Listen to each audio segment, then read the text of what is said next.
This game looks amazing, doesn't it? Fast, smooth, futuristic. Really, really good visuals for its time, and even now, you know, good art design. Ooh, that's maybe not what that's supposed to look like. This is the video driver I had the best luck with, the Direct 3D 11, but I can't guarantee it won't have any glitches. I tried every other video library because I had everything set on Vulkan, which used to work, but after the last AMD update, I guess doesn't. Vulkan very much doesn't work and mostly just gives a black screen. The other Direct 3D, like Direct 3D 12, and like all of the OpenGL drivers, they don't pre-compile the shaders like Direct 3D 11 does, and then they just look completely fried when the game fires up. And they don't seem to work themselves out either. They're just like fucked up somehow. Everything just looks fried and they're static all over the screen. So here we go. Hopefully it won't be too chunky running under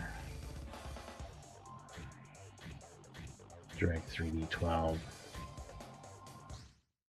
and RetroArch. And I'm trying to learn the buttons. I'm sorry. I'm so sorry. These buttons are going to be wild and they're mapping.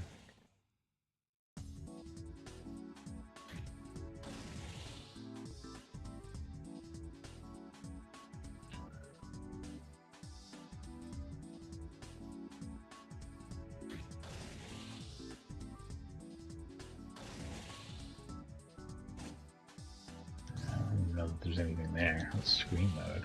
Oh, this supports widescreen? Hang on.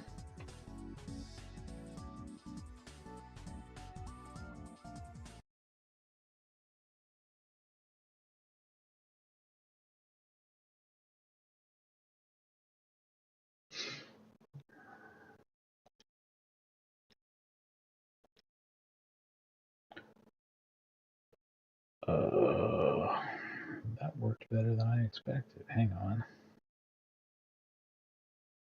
I'll leave it that way or else I'll forget, but let's just switch over here.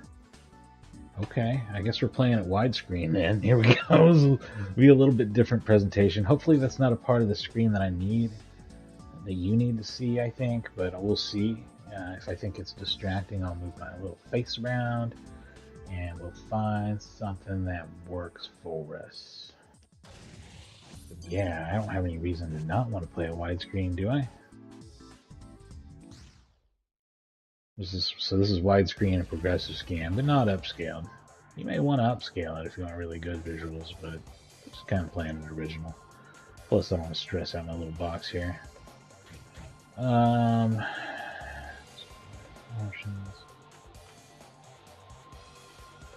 Yeah, I guess that's it. Whatever.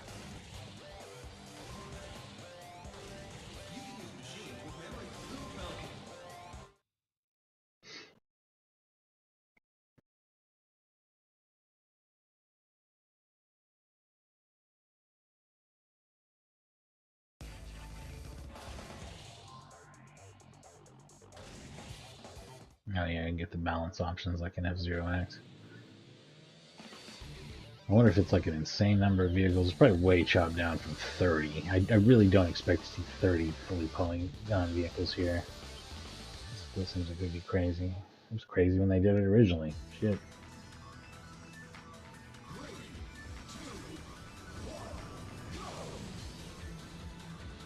I'm covering up part of the map. Maybe it would be better to put me on the left side of the screen where I'm covering up part of the face. The bottom plate's face, in fact. Shit, this is hard to get used to and hard to control. The control is very touchy. I guess that's the main thing, so you gotta really be ready to do that. And novice is probably the slowest speed of this shit too, so might all be the same speed, just the difficulty thing, but I don't know.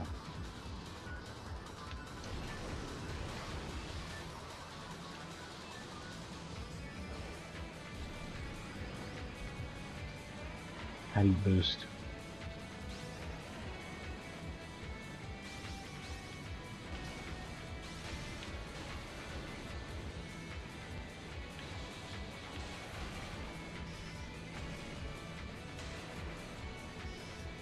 Trying to learn things. Hang on. I don't like this. I don't like trying to learn and play. It's too much. It's too much. I gotta do one or the other. We're gonna be doing time attacks or practice, perhaps even, until I understand what I'm doing. I don't know what practice is. What makes practice different from time attack? I have no idea. Let's find out. Maybe it's just unlimited and doesn't set a time, I guess. Unlimited laps. CPU optional, that kind of thing. Okay, I get it.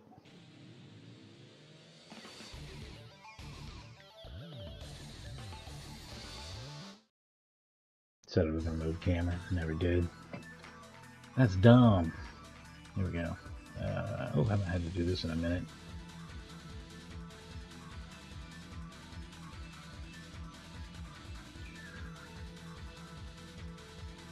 Be the very bottom left.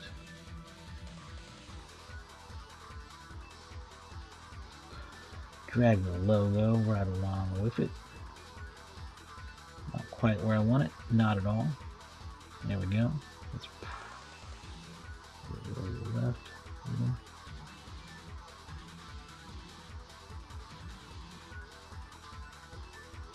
Yeah, that's good. That'll work. Sorry there's so much working it in here, but we gotta figure something out, right?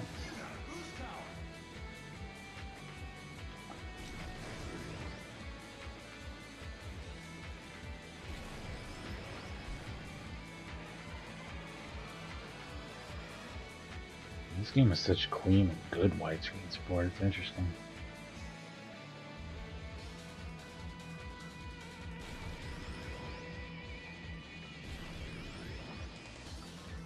Okay. I'm looking at my speed, not boosted right now. Let's see if any of these buttons hit a booster. That doesn't count. See if any of these buttons that slows me down. That slows me down. These are left and hang on. These are left and right brakes. These are left and right air brakes. That doesn't do anything. That doesn't do anything. This is, hang on, this is boost. That's impossible to hit. Yeah, okay, so the button that's boost is basically fucking impossible to hit. That's cool.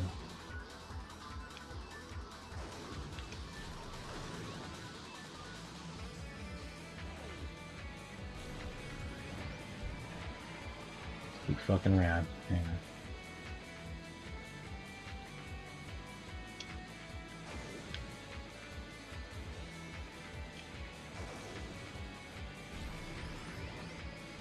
I don't think this is playable with the default button setup.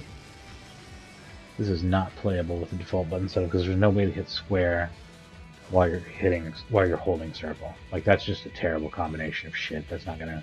We've got to find something else. We can't work with that. That means I have to play the game. Me and my friends were actually talking about claw grip last night because we were playing Monster Hunter, and I was like, how the fuck could anyone stand playing that game on a PSP with one stick, right? We were playing Monster Hunter Wilds. Normal two-stick control. As much as people bitch about the camera, that's more the side effect of the monster being so large, and less that the camera's actually bad. But my point is, yeah, this is the same kind of thing. If I want to hold down circle and square at the same time, I have to hold my hand in an overhand claw grip to play. That's gonna. I mean, when you're young, maybe that's okay. That's not okay at my age. It will mess me up. It will hurt me physically. And this may just be a matter of swapping what square and triangle are in the emulator, and I'm probably fine with that. This is not at all what I thought they meant by settings. Wow. Okay. Wow, no, that's a whole other type of settings. Okay. Options.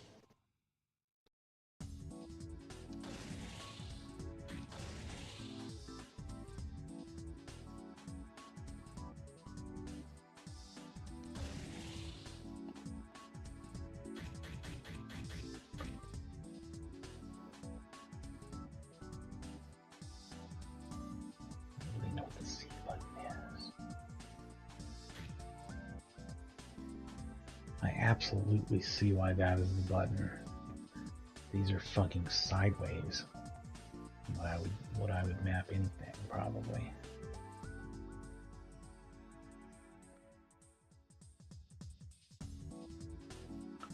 I think this is more just shit-ass mapping in the emulator. Hang on just a second, I'm gonna try something.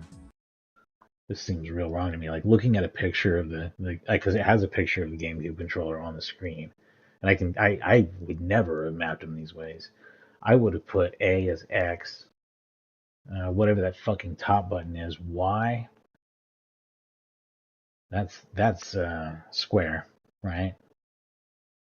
The X button over on the right, that's triangle, and that B button over on the left, even though it's over on the left, it's circle because it's cancel because Nintendo are weird. They're just weird where B is cancel, and also B is on the left, and blah blah blah. Yeah, it's just let's fix this shit.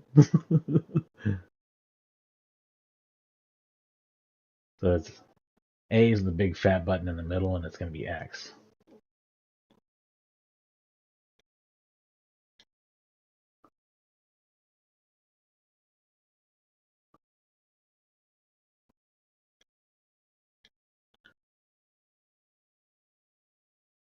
B is a circle.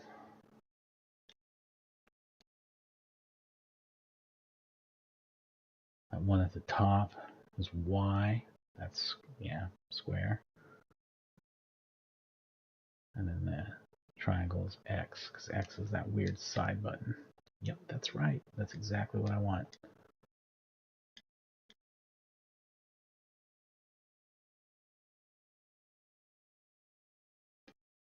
Yeah. Okay, let's try this. So I didn't change a single control in the game. I changed it all in the emulator, because the emulator settings are just fucking stupid.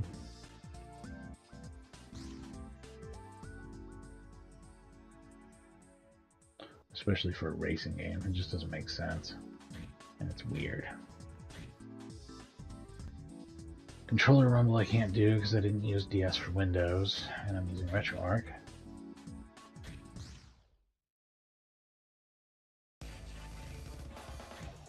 Now let's try some playing and see if things make sense. Oh, my baby's just making weird noises.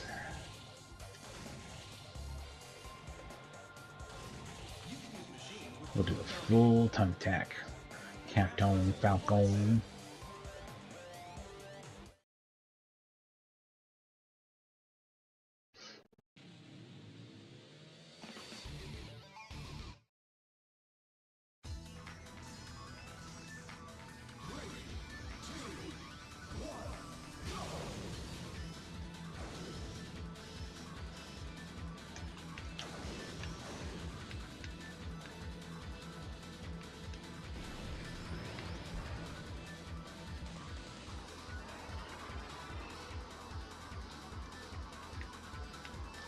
Can't boost. That might just be a side effect of being in a time attack mode, though, for all I know. Or maybe because I haven't crossed this lap marker. Booster's okay now. Yeah, I can now.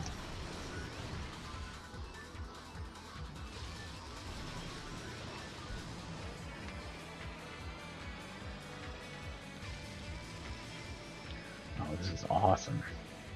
This control's fucking fantastic now. The only thing I don't know is, like, what's the spin attack button that they were talking about? Hang on. I am missing one little button here. I gotta check it out.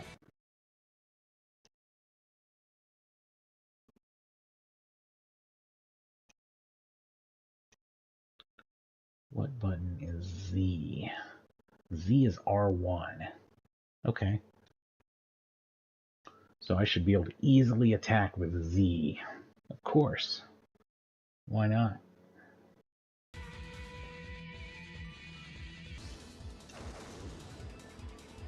I don't see any way to attack, but whatever.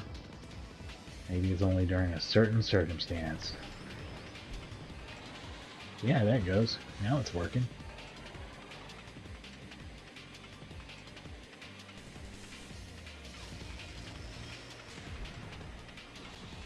Yeah, okay, you can do it sometimes. I don't know what determines that. I'm sure there's an on-screen display somewhere that I'm totally missing. really wasn't impressive at all. But I did it. I did it.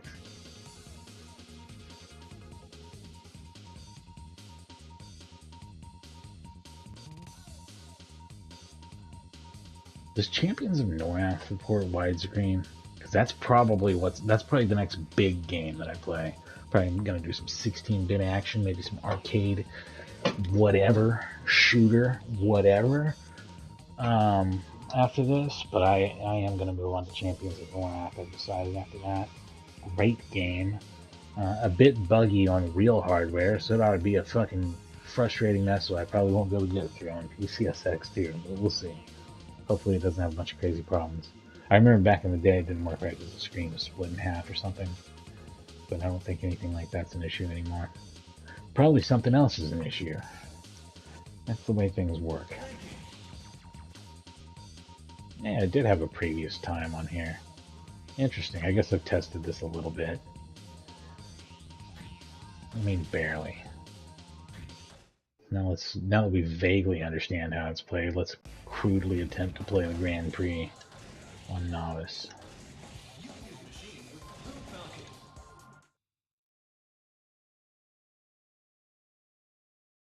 Maybe we'll even see more than one track eventually. It looks like there's at least half a dozen. Honestly, they don't need much more than that with this visual quality. There's 5, it looks like. But there's 3 cups, it might be 15 tracks, I don't know.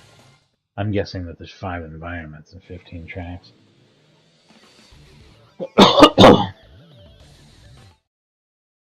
And that ain't bad.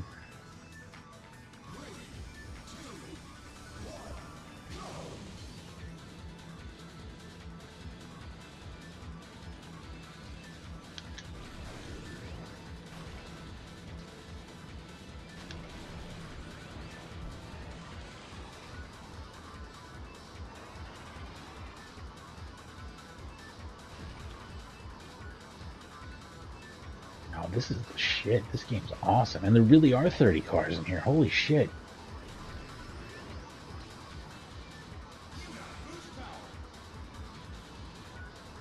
You all seeing this? This game's awesome.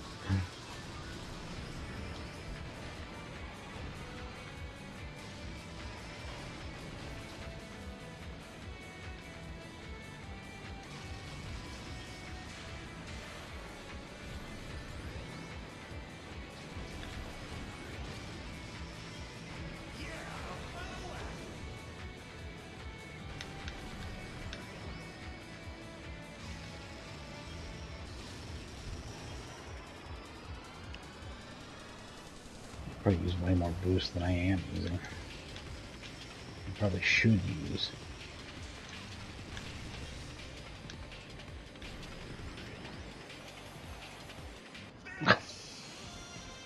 What the fuck? Yeah, I guess I got second place. Because I was like a hair away from crossing the finish line, and then like a million miles an hour the other car shot across. That's fucking insane. Fuck you, game. Eat my ass. Fucking cheaters. Alright. This game does seem incredibly awesome so far, though. This is exactly the kind of thing I was looking for when I wanted to play an arcade racing game. Man.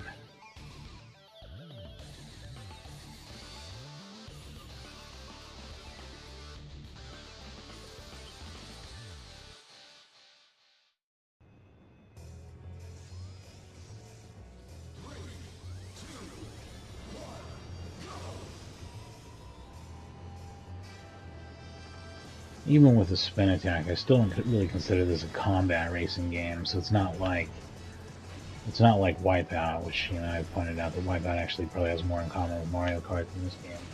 And Mario Kart is a combat racing game. I don't consider kart racing a genre, and that's just because regardless of whether or not you're in a kart, it's either a racing game or it's a combat racing game. You're either doing one or the other. You're either shooting the other dudes or you're not shooting the other dudes. And you're racing. It doesn't matter if it's a turtle shell or a homing missile. It's the same shit. That's what it is.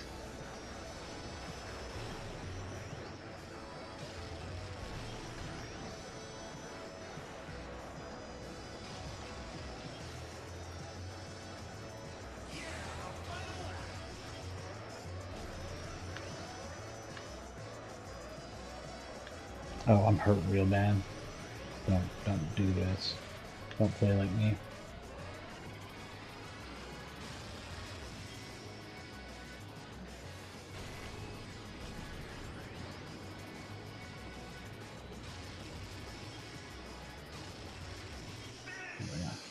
First that time.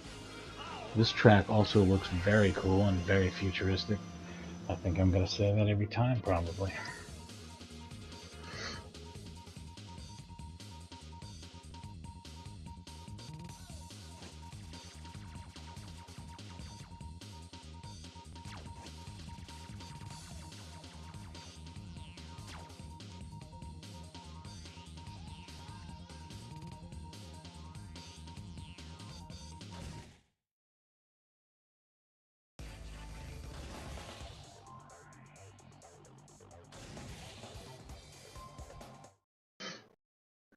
I'm real scared to mess with anything car related because I gotta get the feel of the feel of the feel before I would even think, hey, you know, this would be better if I changed the way this feels.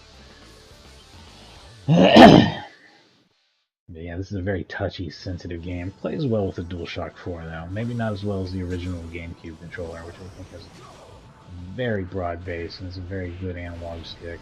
I don't like the controller in general, but I like the stick. Just like I don't hate the Nintendo 64 controller design as much as everybody does, but I do hate its fucking stick because it's not good. It's real trashy, but not good. Very, very cheap little piece of plastic.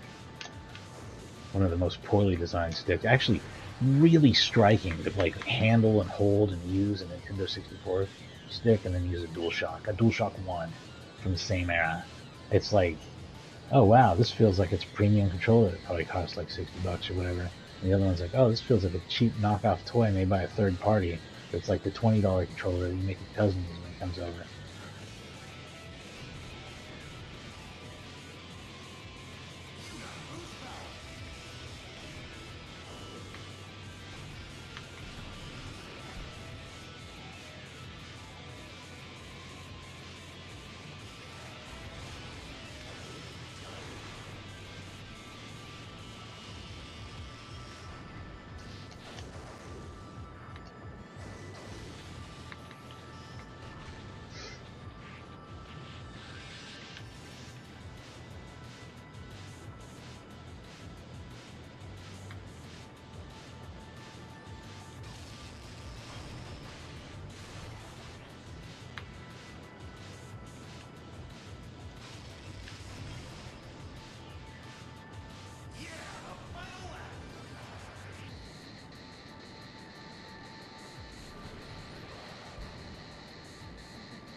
I did not do well here, did I?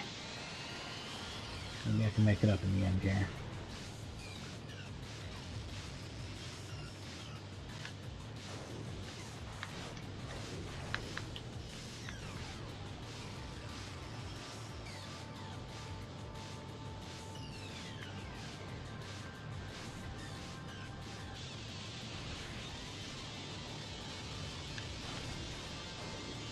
Oh, fuck, sandworms.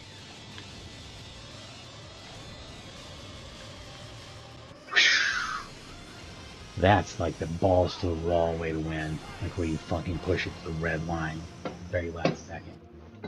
This game is intense, fast arcade racing. This is exactly what I wanted. Holy crap, this is perfect. Where it's just like, everything's like, oh man, it's frantic, and you really gotta like think about how much boost you're using, and oh shit, you know, make sure you hit the pit or you're fucked. And oh, should I use the spin now? Okay, you know, it's like very strategic. I talked about how strategic F-Zero 99 is. I think they really even built on these ideas with that one. A very strategic game. Um, Man, I love that. And that's like the one thing I miss about my Nintendo subscription, but it's just not worth paying $20 a year for one or two games, you know? It's just not. Or $30 a year, whatever the hell they want now. They don't even provide voice services or anything. It just seems so stupid. Like, what am I really paying for here? Tetris 99 and F-Zero 99. They're good, but are they like yearly subscription good? Is anything really should be a subscription? I think that sucks. I just dropped it more on principle than out of like total dissatisfaction. If you do pay for it for those games, I understand. They're good. They're good games. If you use your Switch a lot, it makes sense.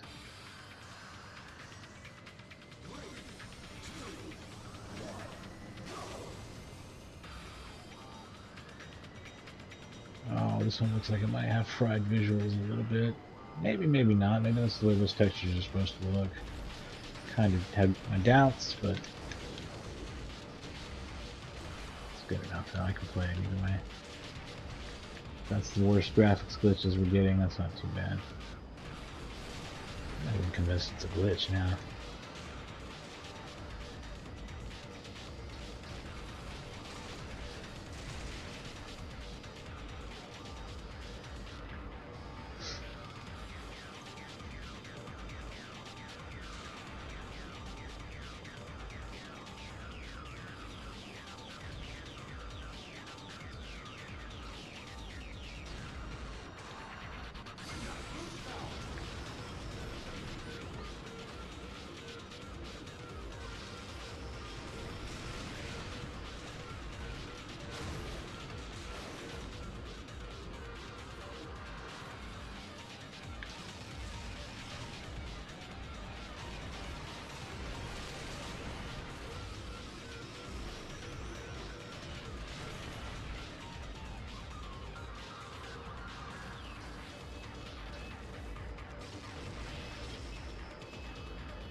The music on this kicks ass as well. This is very cool.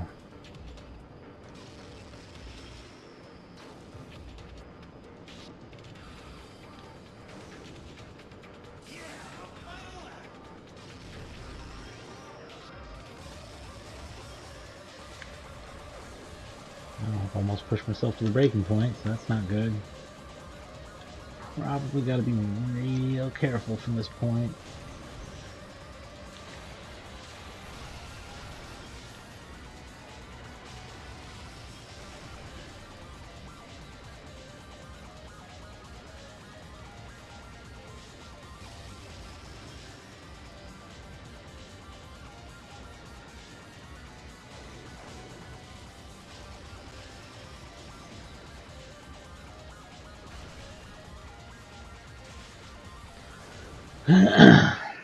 Third, whatever it was. I think I had more time than I think I thought I had more time than I actually did have. Anyway, I gotta step aside for just a second, but I'll be right back and we'll play some more F-Zero.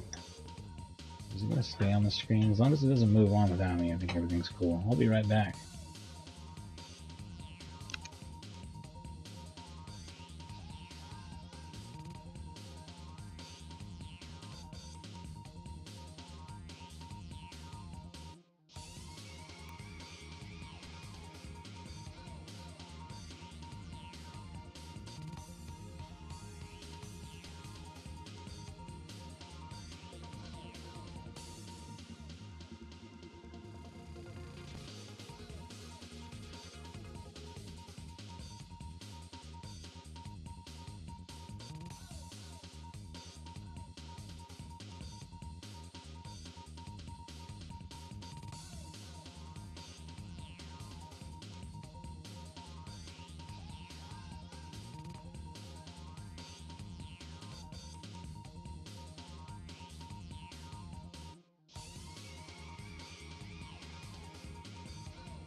here we go.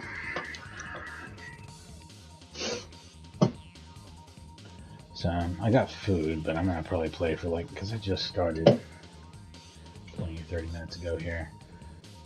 I'm gonna play for like an hour maybe, and then I'm gonna go eat that, and then that'll be like a 20-minute break, and I'll be right back or something.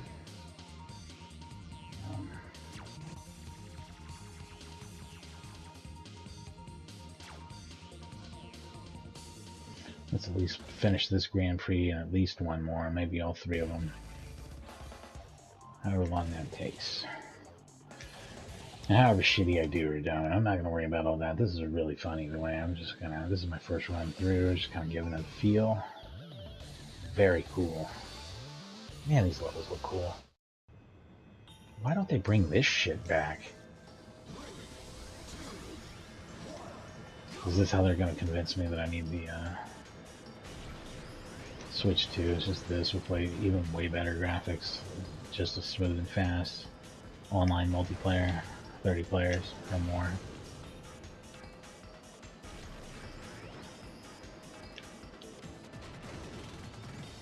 Hitting all the wrong buttons.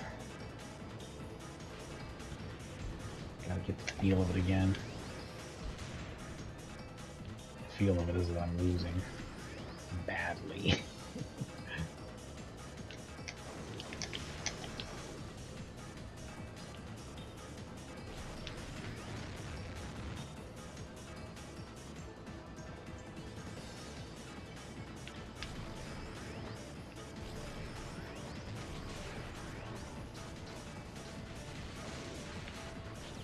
This track is like 10 million miles long or some shit, right?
Ooh, that was bad.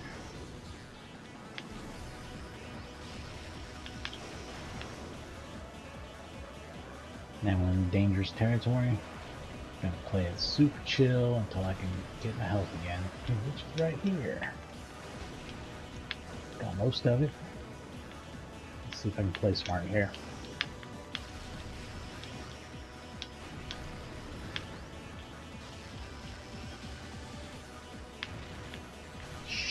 Shit.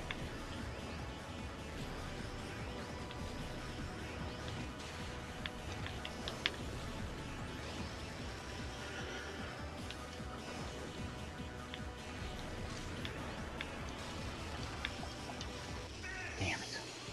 Was that second? Okay.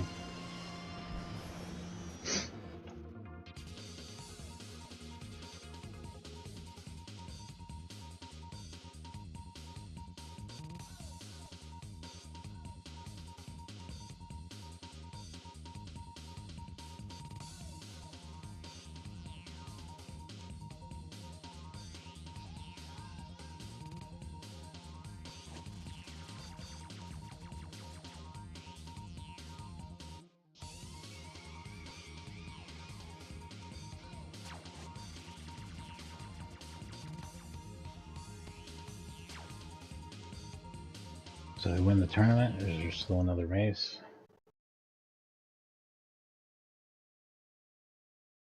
Sorry, this save message from Dolphin is so fucking ugly, but there it is. I guess I won. Yeah, nice. Novice class, very fun. Man, this game's cool. Look how good this looks, even now.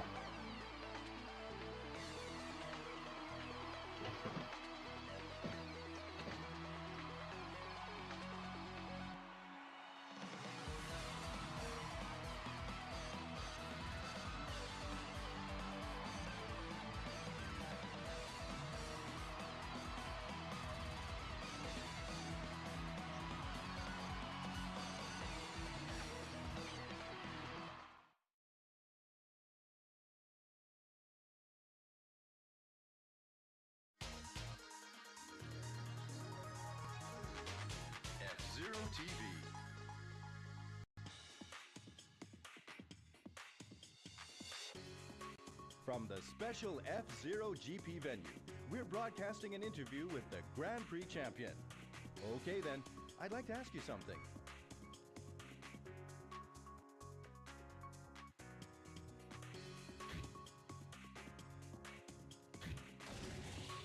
That's a great machine you've got there. The Blue Falcon is the fastest machine on the circuit. I'd love to ride in that kind of machine just once in my life. That's it, everyone. We'll see you at the next Grand Prix.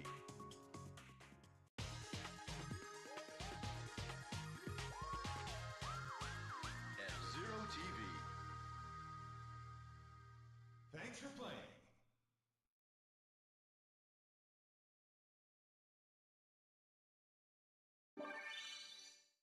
I acquired 15 tickets. I guess there's a customization thing. I wonder if that's how you get extra ships. I should look at that. If that's how you actually get the other ships, that's pretty important. If it's just to make your ship look pretty, whatever. Garage, yes.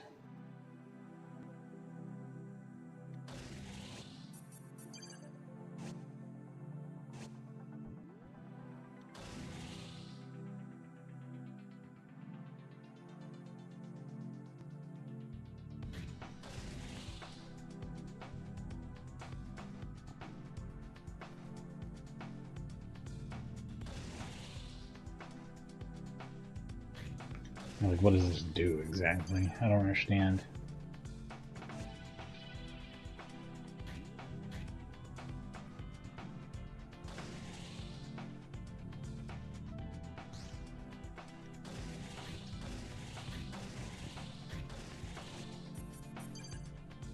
I don't see any point in that.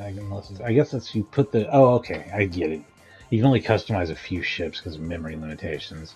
So they let you store up to 4 existing ships in there and then edit them. Edit their look. I get it. It's not too weird.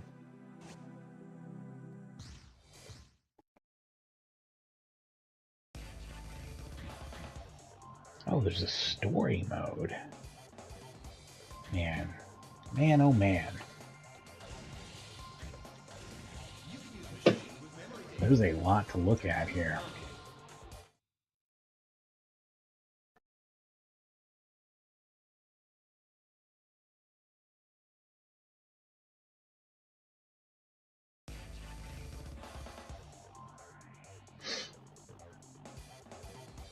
Blue.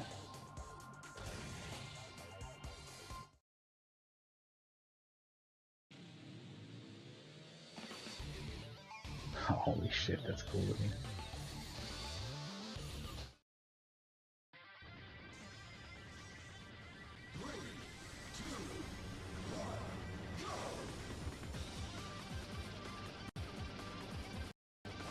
Ooh, sorry about the hard pops. Probably compiling a little bit of shader there or something.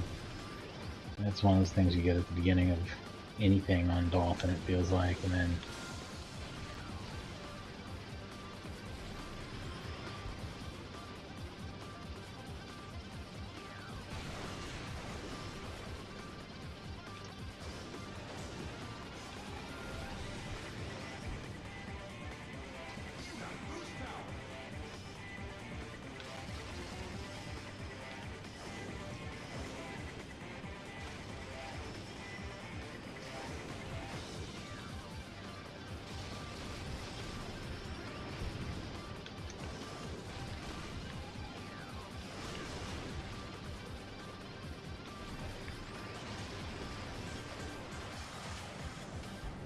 That's interesting.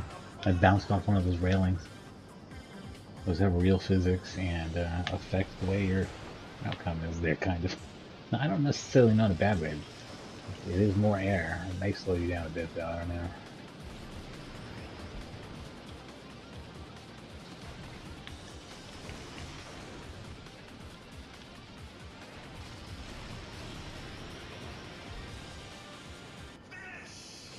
Third? You get third? Oh, gosh. That's not good.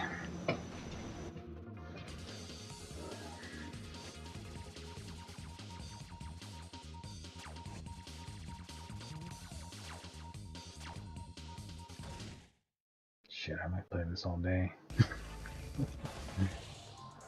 I can get away with it.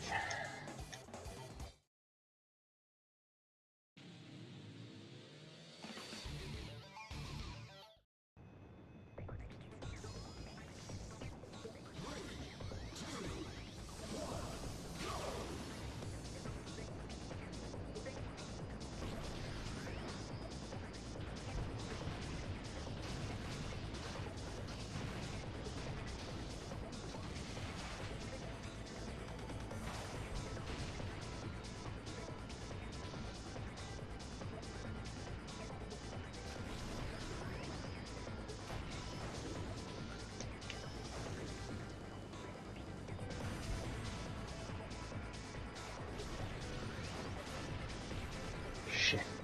There's a few boosters there. With the last one, though, which is the most crucial.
Gotta go fast. Gotta go way, way fast. This is one of the fastest feeling racing games I think I've ever played. Without, like, being shitty to control in some way or stupid, you know? I'm sure there's some broken example I can't hardly think of right now, but... And Wipeout does get very fast on its own, but you can definitely have some very fast moments in Wipeout Omega or something, but I feel like this is still faster somehow. It's easier to handle in a lot of ways, with a lot of regard to understanding the track is too wide and such. Ah! Yeah, that's my first death.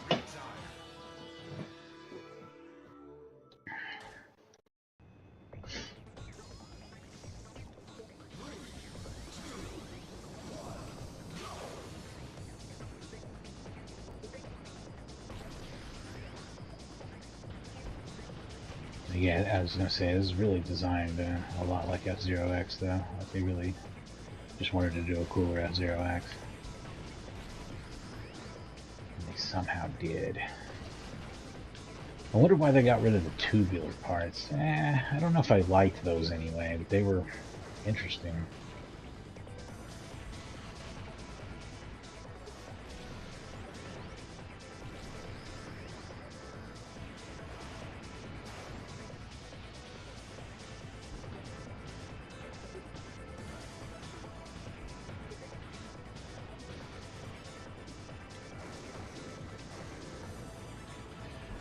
Being in a tube bothers me a lot less than being on the outside going around it too. It's just some real weird shit that F-Zero X did.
Danger.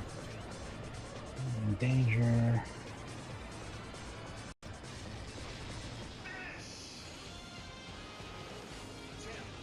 Oh wow, that's really bad. Okay. I'm just getting my ass handed to me now. This is a very tough game.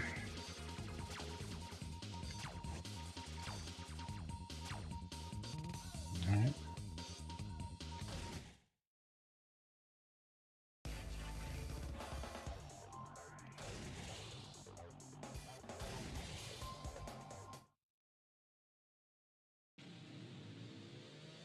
Oh wow. Something a little more natural looking.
So just to clarify, the stuttering that you saw at the beginning of this race is, or any race, I don't know if it was this one in particular, but any of them, is due to like some like shader compiling type bullshit in the emulator, and it really does affect things.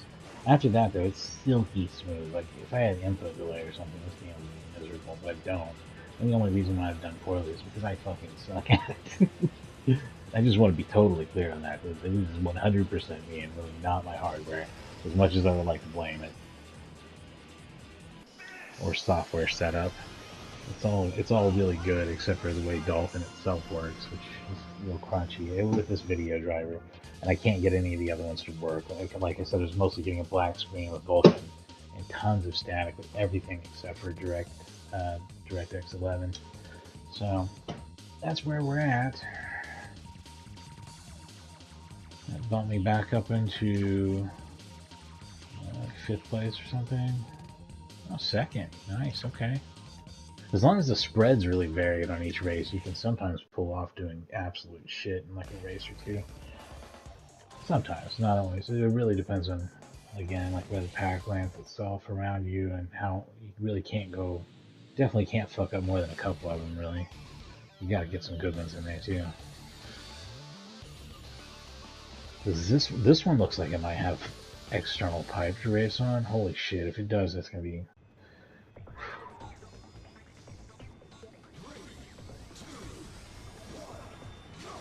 I was just thinking how much my friend Brandon, Killer Be Killed, would barf playing this. He would just be vomiting everywhere. Probably. It was very fast and there's a lot of crazy jump, aerial, gross shit in it.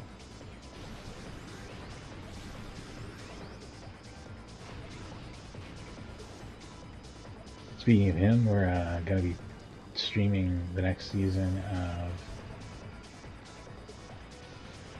Diablo 4, which comes up in a couple of weeks here. It was delayed due to them working out some glitches, which I hope they've done, and I'm glad they're trying to do that, because this current season has been quite glitchy. Not enough to where I'm like, oh, this fucking sucks or anything. First of all, I'm trying to get away from that kind of ridiculous amount of negativity towards gaming, especially when games are generally awesome. You know what I mean? Come on. If you don't like Diablo 4, you need to ask yourself if you're really into Diablo at all. It's my thing at this point, because it's so improved. But yeah, it did have some really annoying glitches with the witch gems, and you know, it made it feel a little rushed. And if them going slower is going to cause them to produce higher quality content with less glitches, I say that's a good direction to go. You know, I really am. I do want to get back to that too. Like, everybody's so pissy about video games nowadays, both modern and even if you start talking about retro stuff. The algorithms on these social media programs are designed to make you act like that, and it's asshole behavior, and you should really like check yourself if you find yourself being like that. I myself have been guilty of it. I'm not saying I haven't, but it's not. You're being manipulated, and you shouldn't fucking let that happen. And also, like, especially with something that's generally mostly a lot of fun and cool, like video games, old or new. You don't agree? You're on the wrong channel, like, completely.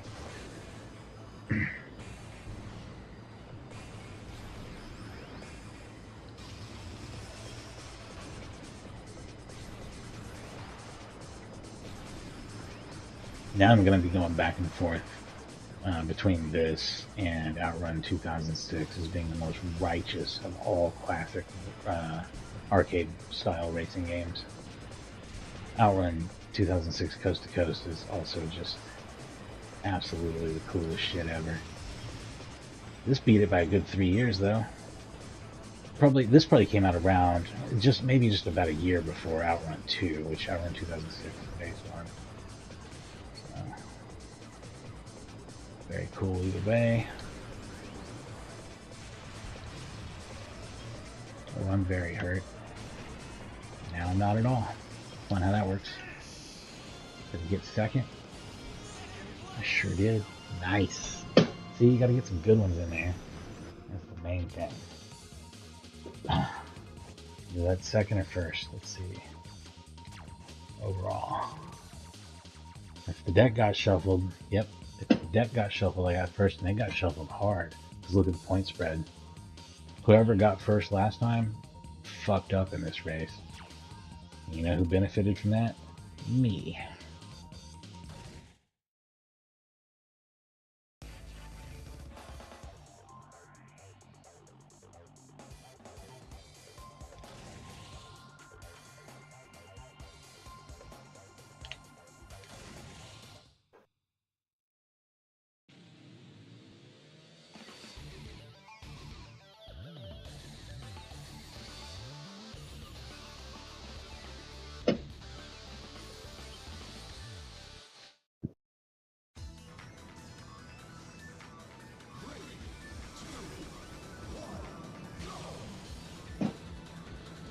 Yeah, my moment when I realized I was being a dumb dick in comments is like when I was telling someone at some point, that their taste basically in Sega CD games sucked because they were defending the Sega CD, but defending it with a bunch of SMD games that I wouldn't touch with a 10-foot pole. You know what I mean? Um, but I was like, you know what? That's just me being a dumb dick. So I died there, by the way. I was like, if that's what you enjoy, that should be cool. Like, that should be cool by it because I think the Sega CD is great too, and just for completely different reasons and completely different games.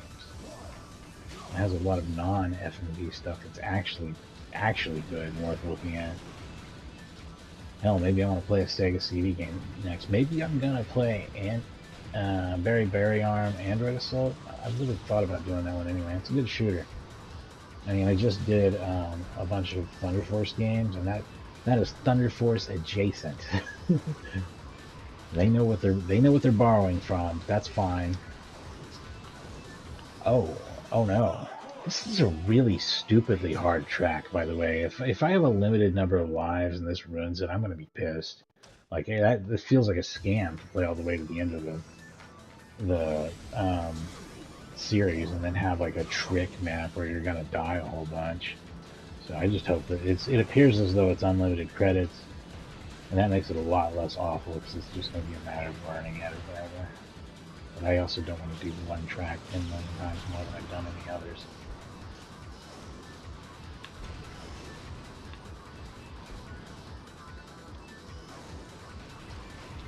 I guess the trick is to avoid jumps and be smart. Nope. I mean, nothing works, man. I don't know if I can do this one. This might be a lockout moment for me on this fucking series, which I hate that. That's gonna be a strike against the game. Don't end a series with a fucking track I can't get through. It's not even that I can't do well on it. I can't fucking get through it. I guess I'm gonna have to do like I did with the other one that I got 10th place on, and just kind of crawl through it because it's too dangerous to race like normal.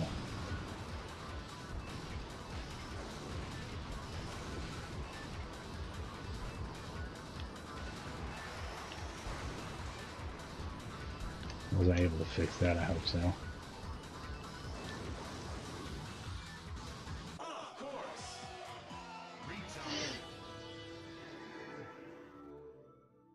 I haven't completed a lap yet, have I? I haven't been able to survive a lap.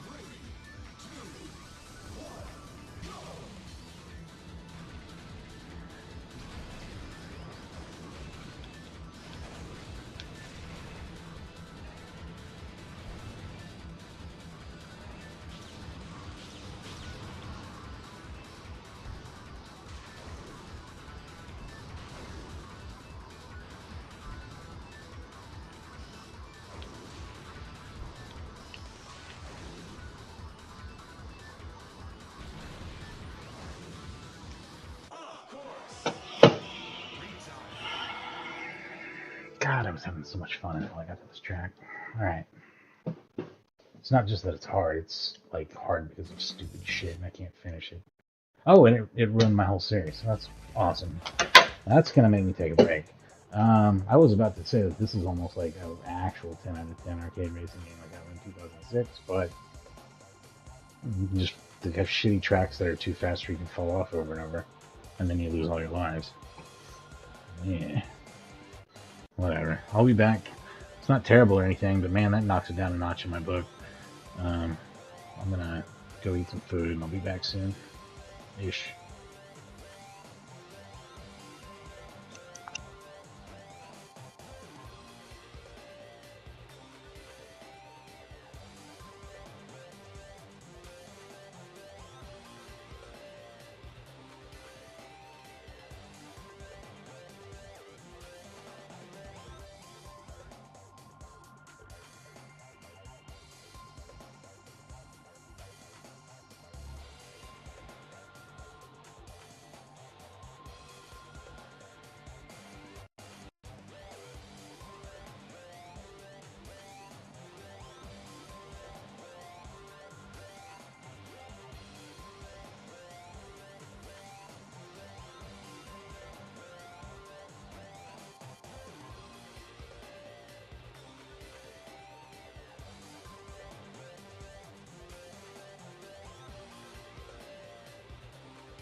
Alright.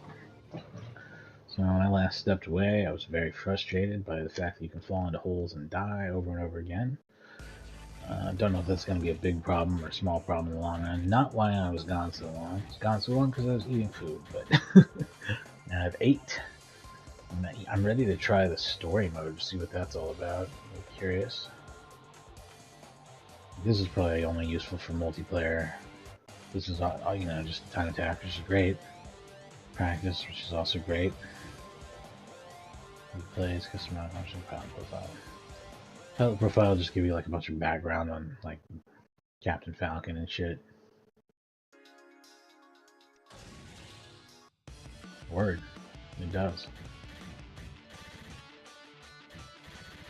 He's the hero guy.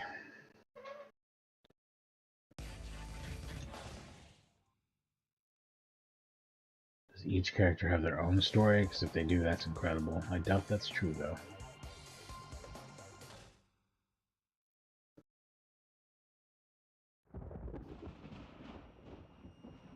Oh, is this all done with cutscenes? Like, this is pre-rendered. My understanding is the GameCube does not have a lot of space for those.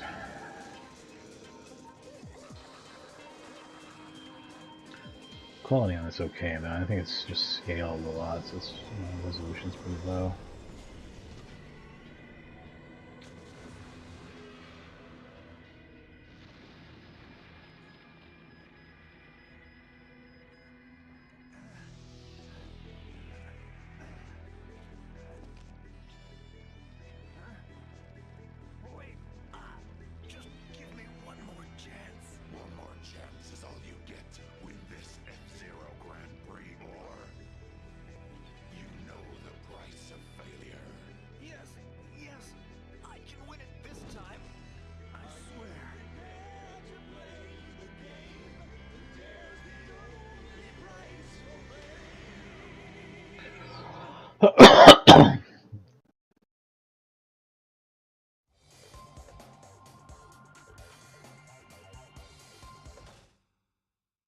Okay.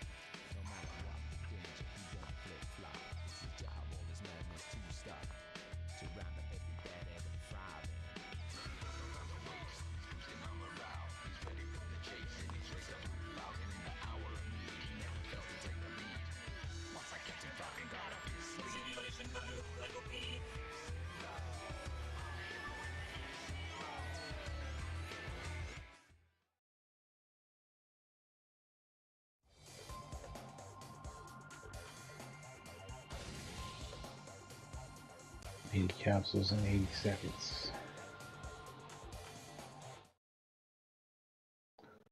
That's a capsule a second. What? Alright. If this is a bunch of challenges, I probably won't be super into it. I bet it's a mix of challenges and races. Probably more races than anything, but we'll see. If it's more challenges than anything, I might not be into that.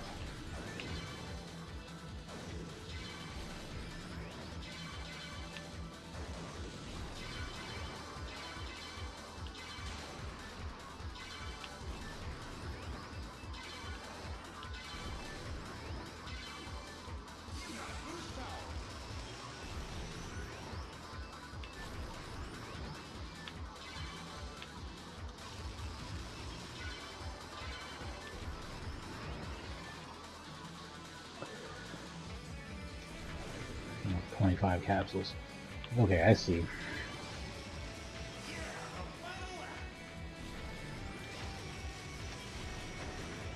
I didn't get all the capsules, so I'm probably fucked.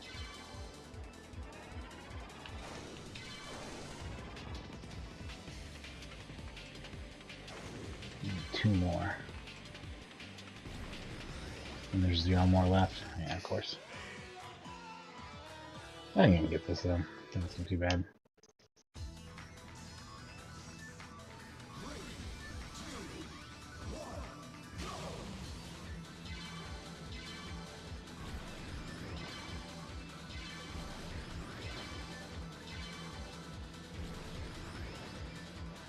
How did I miss so much shit? That's amazing.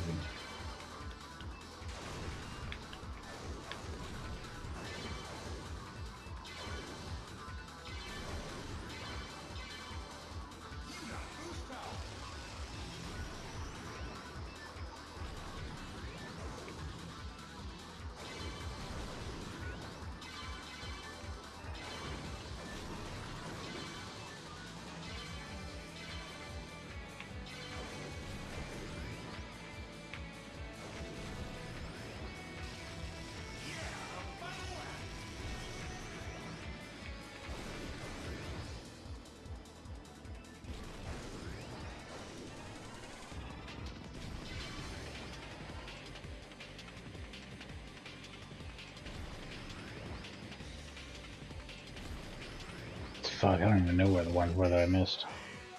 I'll try this maybe about one more time. That's a little discouraging since I didn't, you know, didn't actually even see what I missed.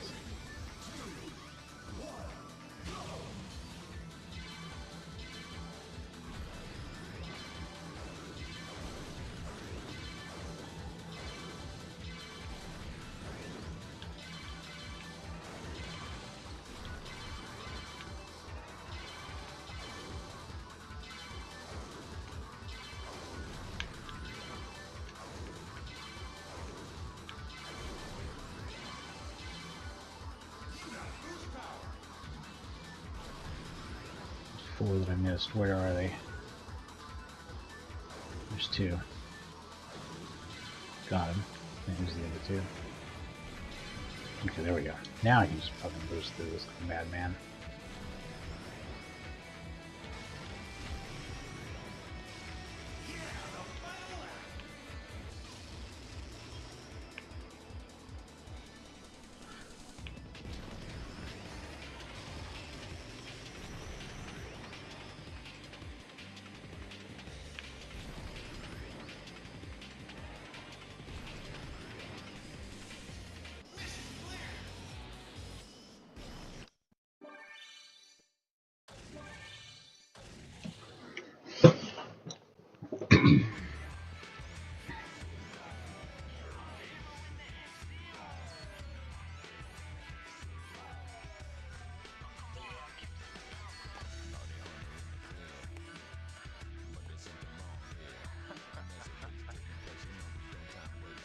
Hell yeah, I'll do Grand Prix.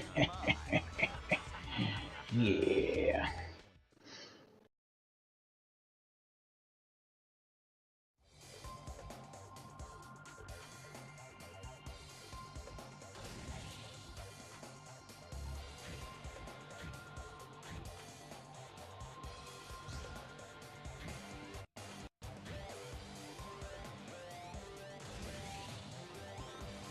You have to do hard to proceed.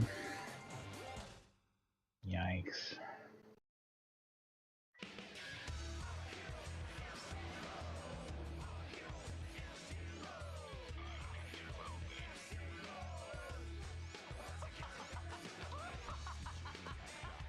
Is this the same video? I don't even remember now.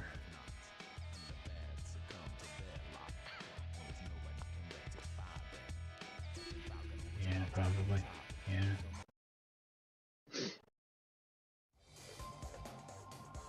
Same shit, 60 seconds.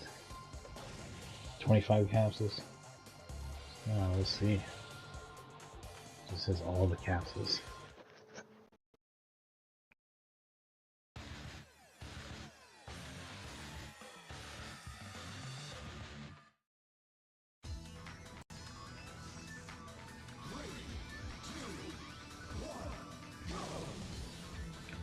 This time.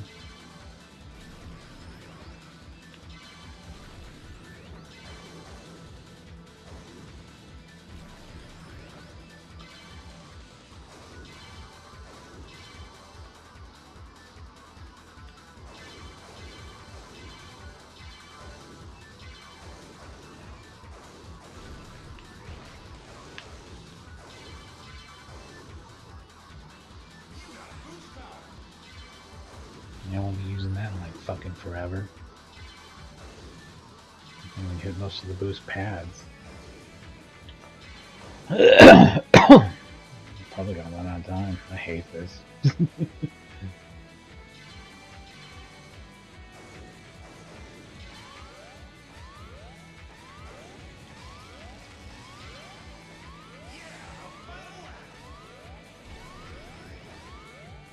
Yeah, no, that's really hard and not very fun at all. Yeah, enough of that. I don't find this fun. Not really. It's frustrating more than fun. I'd rather do the regular Grand Prix. Maybe at some point I'd be interested in doing that, but I don't know. I don't even know about that. This is what I like. And I got my ass kicked here on the very last race, and that might happen again. I understand that.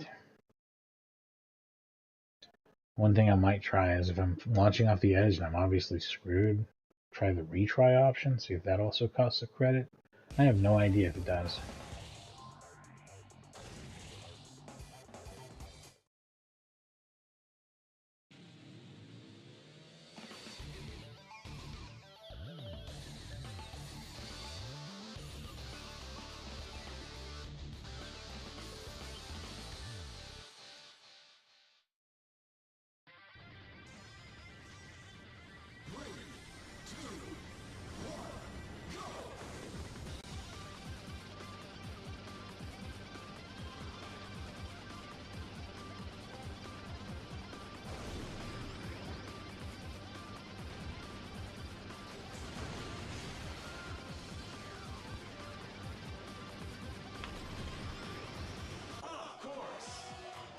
And since that's the first track, you do not want to continue. You want to quit.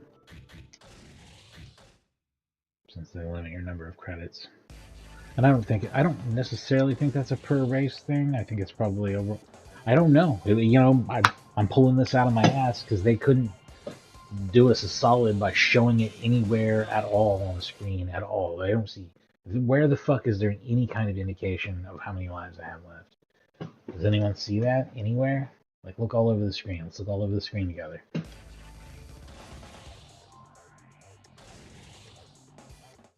We'll look when we die, too. We'll pay more attention next time. Is there credits or something?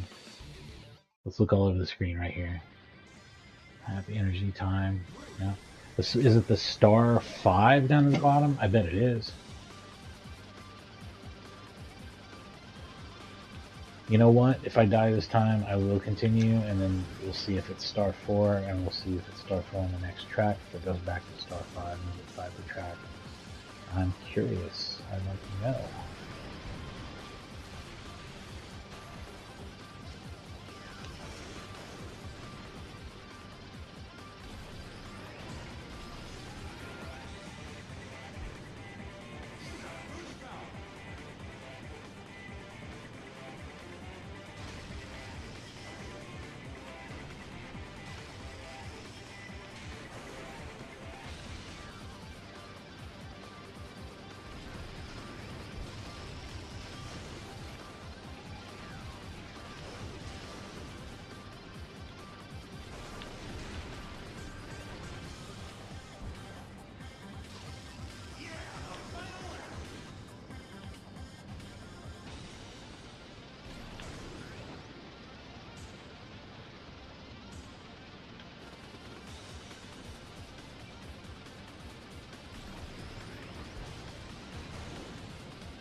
Let it get to like 6 or something.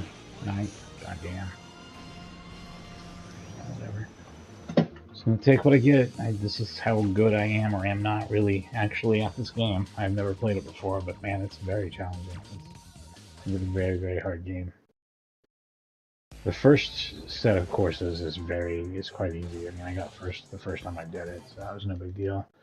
I was a little worried that it would be too easy after playing that. The second one is just a total kick in the dick. It's super fucking hard. It's really frustratingly hard. It's good though. It's really fun.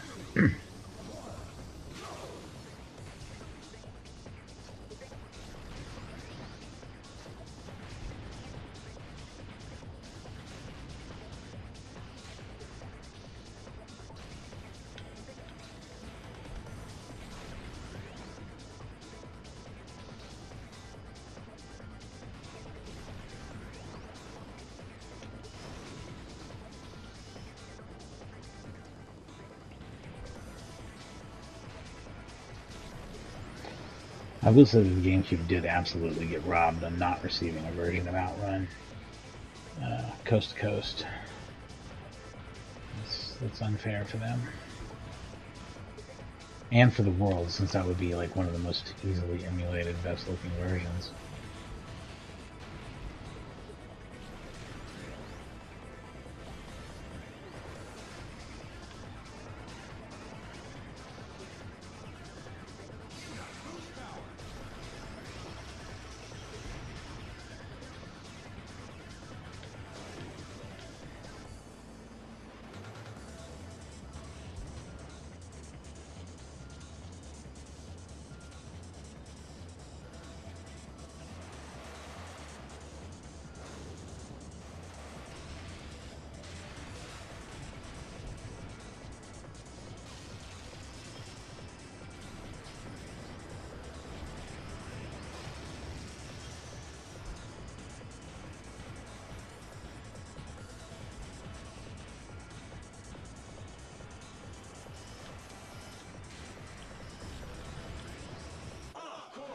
Guess we'll find out about lives and how they work from this point, maybe.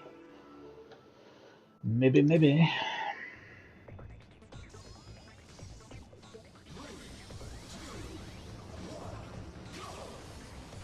So now we're down to 4.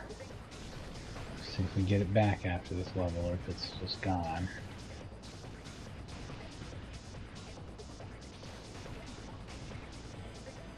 Oh wow, this is the best I've ever done, just racing flat out. Holy shit.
Badass.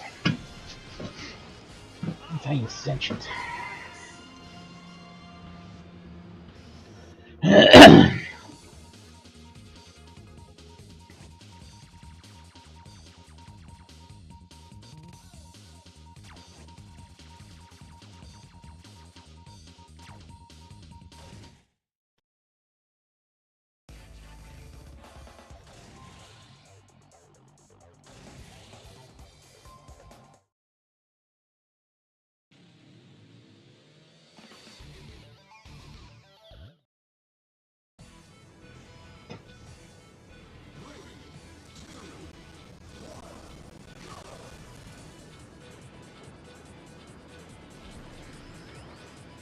Yeah, the only downside to emulating that seems to be a little bit rough, staticky sound. You know, a little bit of crunchy frame rate just when it loads. Usually, by the time you've hit the gas and actually taken off, it's all clear. So, kind of like the same problems that the. That's wild. Holy shit! So that's just a nuke there, huh? Wow! Holy fucking shit! I gotta recover that from that before I can even remember what I was saying. Actually, no, I'm not gonna be able to remember what I was saying. That was too much. That was too much. I killed my brain too. All right, let's start over here.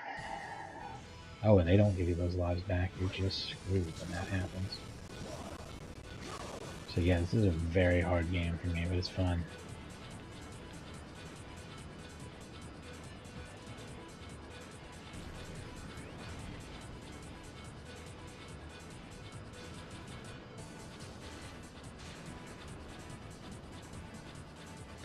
I'm sure if you choose retry, you lose a credit.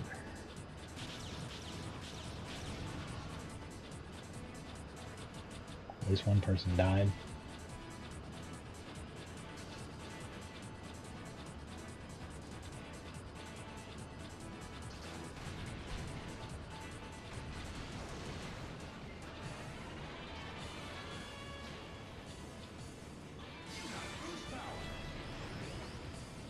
Oh, 2 cars knocked out. I should start paying attention to that. I'm curious to know how many get knocked out typically in a race.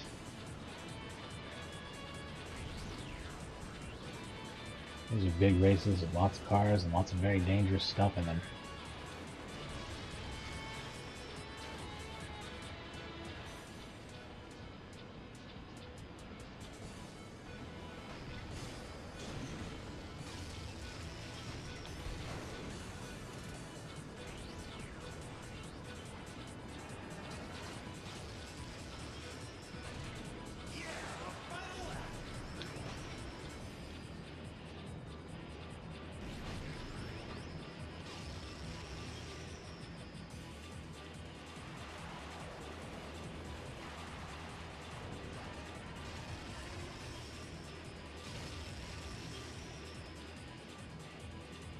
That's where mines were, and I would have been dead if they still were.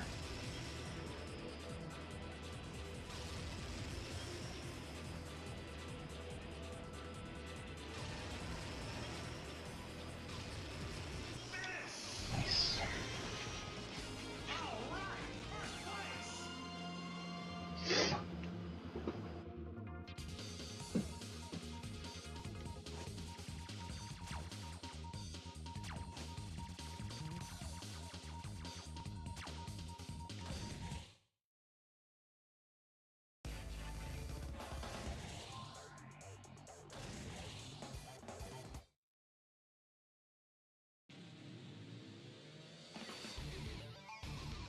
Oh yeah, this thing. I remember just being a wild mess and not being in control of any part of it.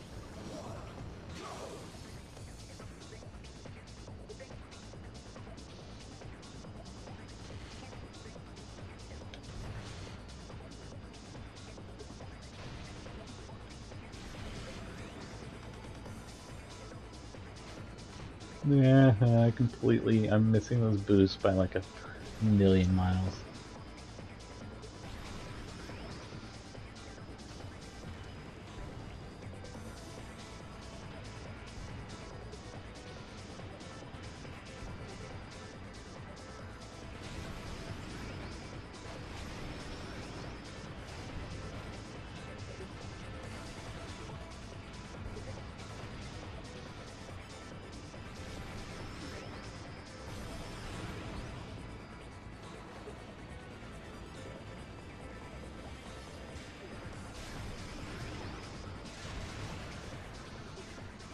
And that was really tragically unfortunate there.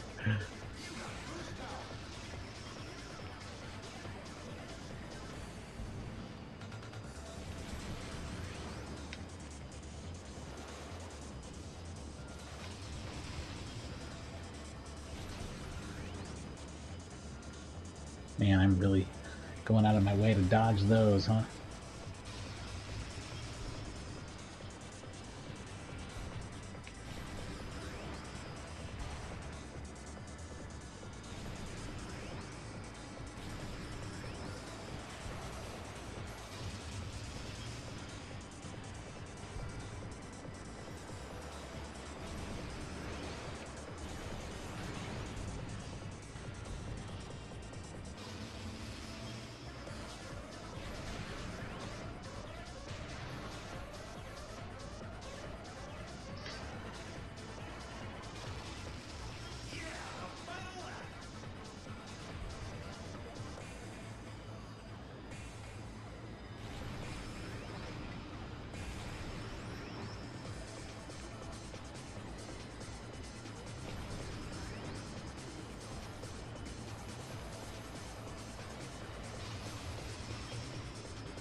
So the game just decided to like fucking make it over for me.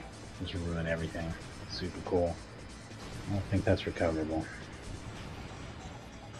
I'm way back and way hurt, so I can't use boost to catch up because I'll die if I do.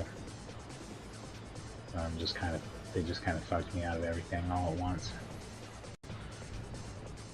Let's go ahead and use the retry option. There's never been a better time to do it, right? Let's see if it takes a credit away. I'm almost certain it will. Yep. But I mean, there's really, it's at the end of the day, there's really no difference.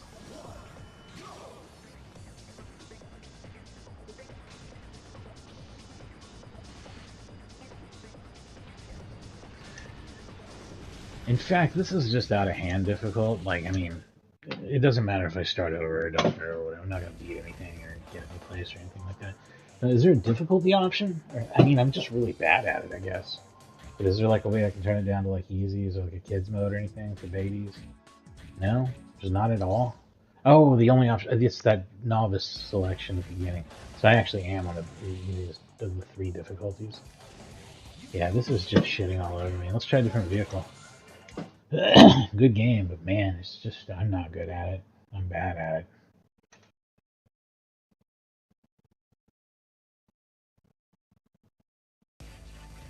Makes me want to play it a lot more, but there's so many games, and games that are very hard to pick up and play are games that are very hard to pick up and play. This is much more so than I think F-Zero X is. I mean, I think this is a cooler game, and I'd probably recommend it over F-Zero X, but at the same time, F-Zero X, honestly, is a lot easier to just sit down, pick up your controller, and enjoy a game of without just getting your ass fucking handed to you. Just completely chewed right the fuck off. Like, it's got, like, its difficulty levels I feel are pretty in tune with, like, what it says they are. Whereas this one is, like, novice is, like, you know, the good, medium, hard end of F-Zero X. It's like doing the earlier tracks on medium, or even doing the later tracks on medium, or the earlier tracks on hard, almost. So and this is just novice. So in my opinion, I just feel like it's significantly more difficult in that noticeable an amount. Not really sure why. Just AI more torqued up or something. Control a lot trickier too. It's not that the control's bad, it's just trickier. It's real touchy and stuff. Like I said, might be a little better if you're playing on a real GameCube controller. It might take some of the frustration off, but I'm not gonna say that the reason I'm doing bad is because of the controller or input delay or anything. It's just not good at this. Not all that good at it. It's a very, very hard game.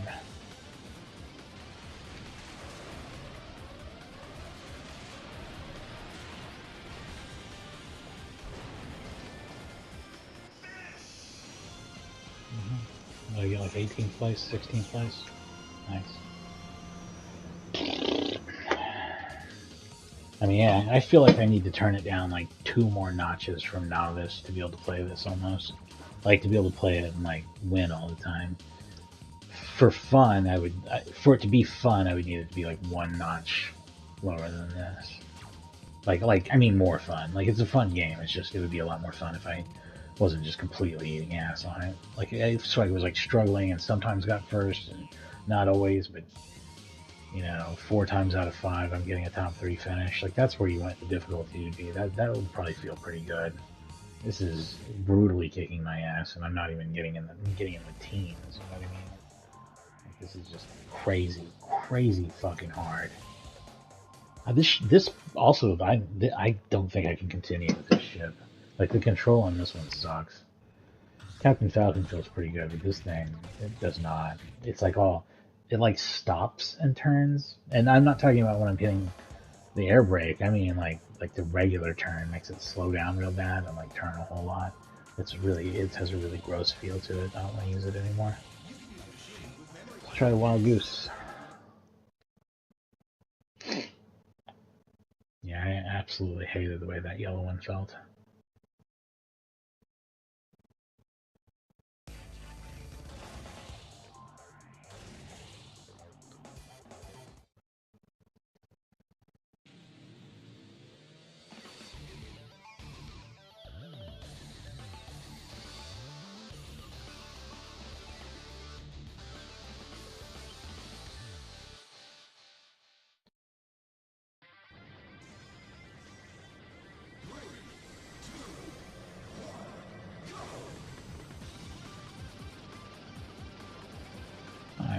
This feels pretty normal.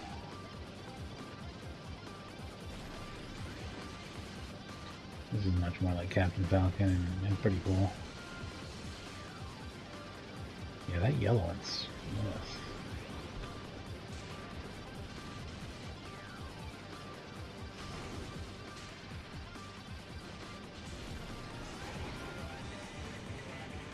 Man, this is real twitchy, but...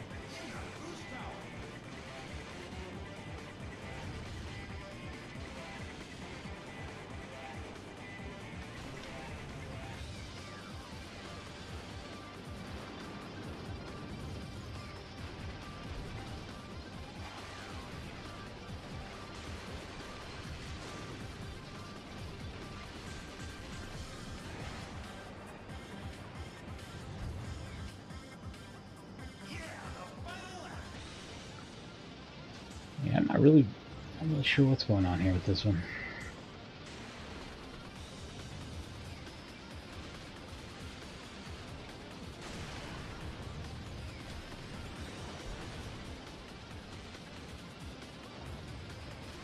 I mean, I don't know, but that's clearly not the vehicle to use. It's not even competitive. It's not even remotely competitive with like what's going on there.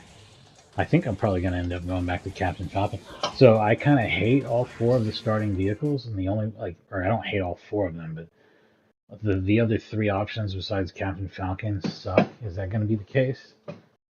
Boy, this game was just a little bit shinier on the outside than it is when you sit down with it, in my opinion. I mean, I know a lot of you guys probably think that this is the most rad thing ever, and if I'd played it when it first came out, I'd be less critical of it. But there are some ways that it lacks. The story is a bunch of shit that I don't think is fun, and I'm not going to do that. I just find it annoying. The difficulty level is too high after the beginning of the game, and most of the vehicles seem like they fucking suck. So, you know, those are some real strong strikes against what should be like the most amazing thing ever.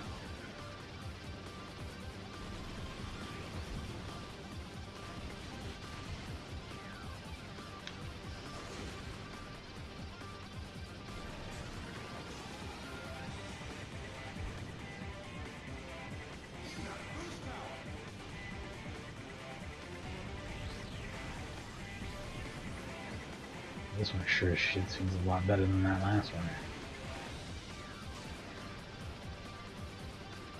This one may be the best controlling one I've used so far, and also seems fast, so it's got it all going on, kind of.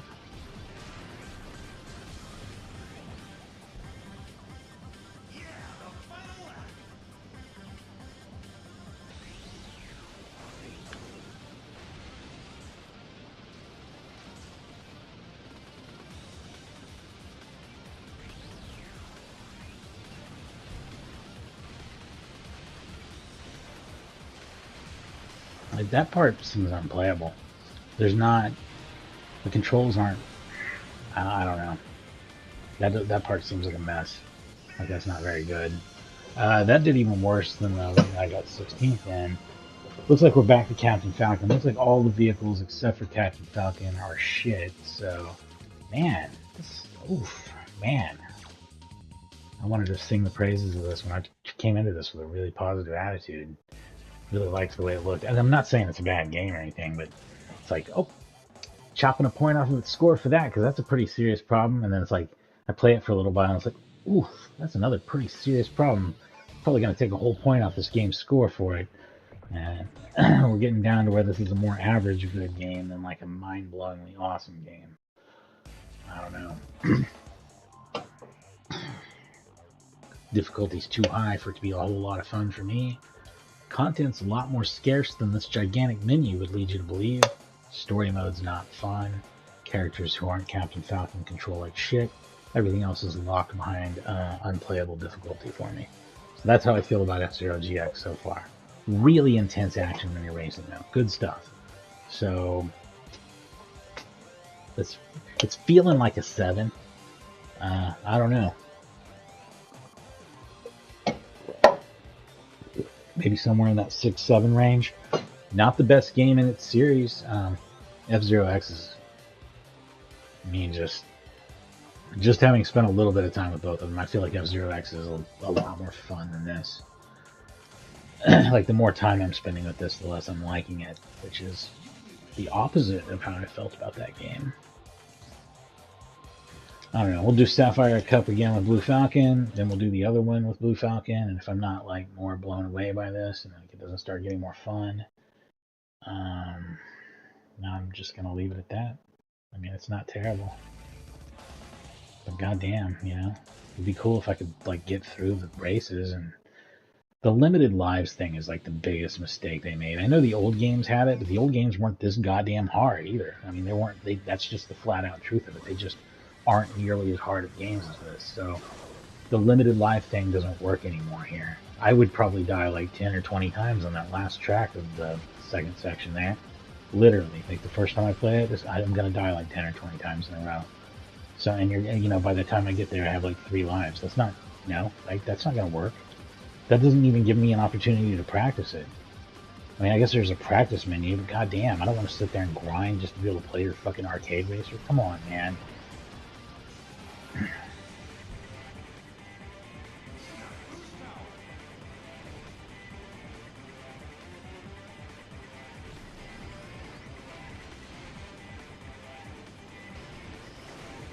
I think a lot of this just comes down to the controls being too touchy or something too. Kind of the same problem that like Daytona has on the Dreamcast.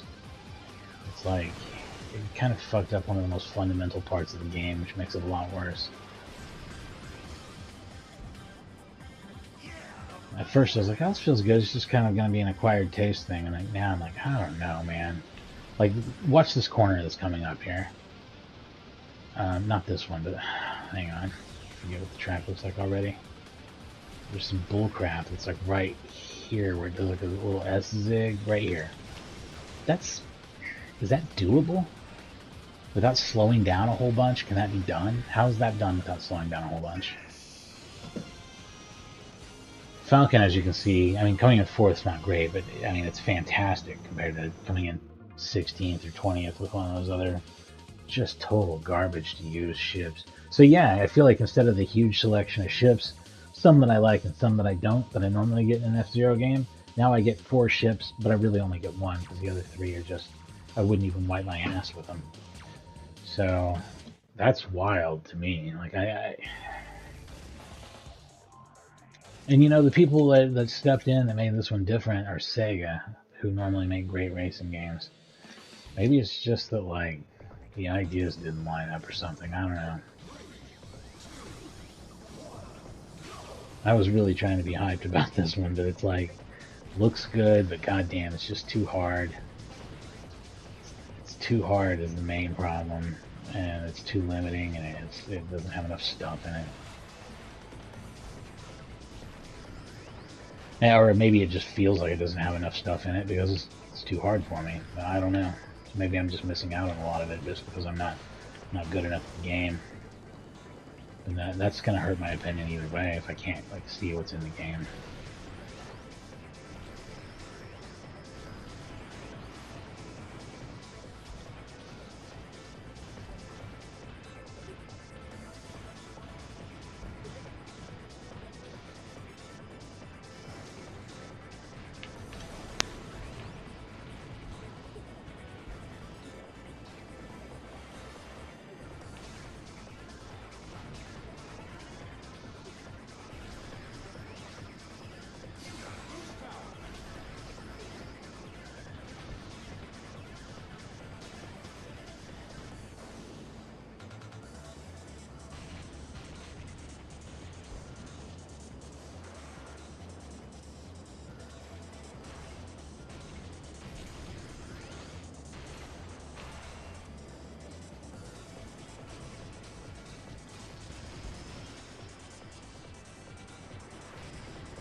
Let's check out the other series. Sorry, I'm making this even shorter. There's like It's just frustrating more than fun. I think maybe if they like had like a railed-in mode for like beginners and kids and stuff, and people who are just shitty at the game like me, that I would enjoy that. Like if there's one where you couldn't fly out of the track, maybe somebody can make a hack like that or something someday. That'd be fun. It'd make this game a lot more fun. It's not very fun when I'm just dying and like can't even see the tracks and can't play and can't enjoy it.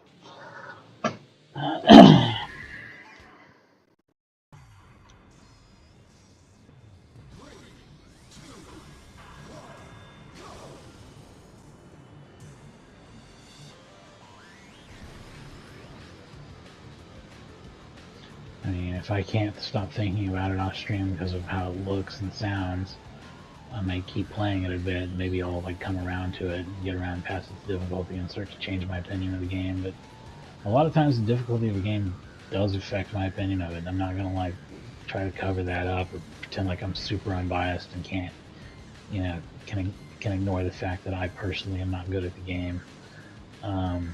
It's pretty goddamn hard, and I don't know what the trick is to making it not so hard that I can't get through the tracks. Like literally cannot get through the tracks. I'm literally just dying on the tracks. I really wish there was a way to turn the difficulty down, like badly. It would be an immediate boost to the game's score, on my opinion. Like I would just be like, oh, this is fucking cool, you know. Instead, it's like, oh man, this is kind of cool. I want this to be cool. Oh, well, 18th place again. All right. Well, can't even see the next track because I died again. All right. That's how it plays right now.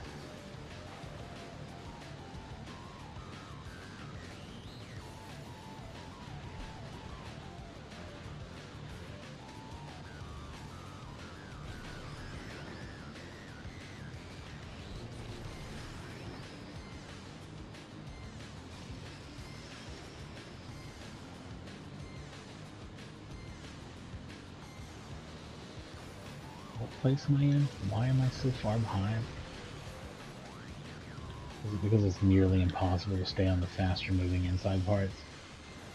Yeah, the faster you go, the more impossible that is to do.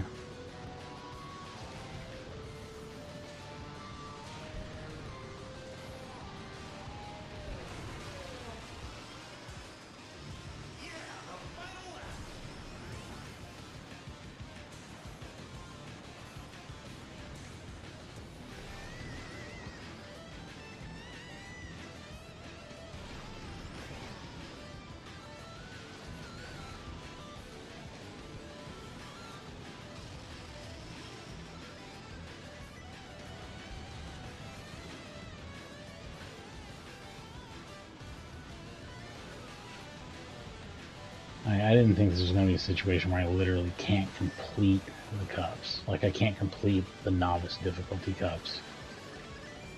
But that appears to be the case. Like, it's too hard for me to even complete the novice difficulty cups, so I'm not going to be able to play the game really at all. Just fucking see a couple tracks and watch me explode, I guess.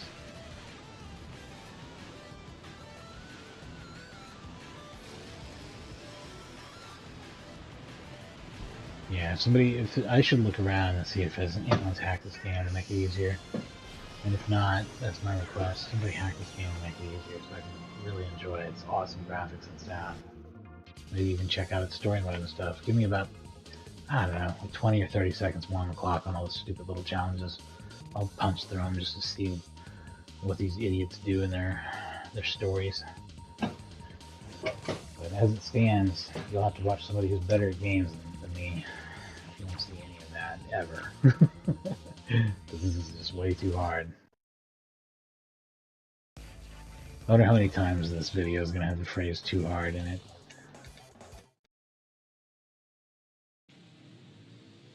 There were two games I was really excited to play on the GameCube someday, and this was one of the two. The other one being that Star Wars game that people always talk about. I wonder if it's also like just crazy difficult and it's going to piss me off, or if it's like reasonable.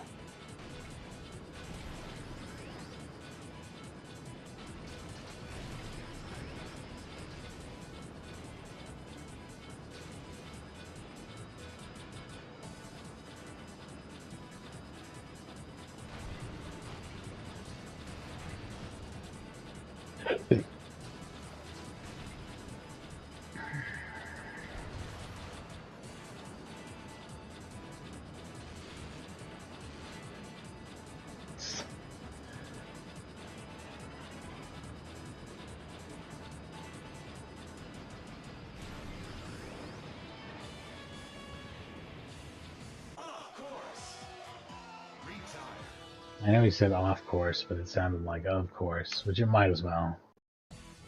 Might as well.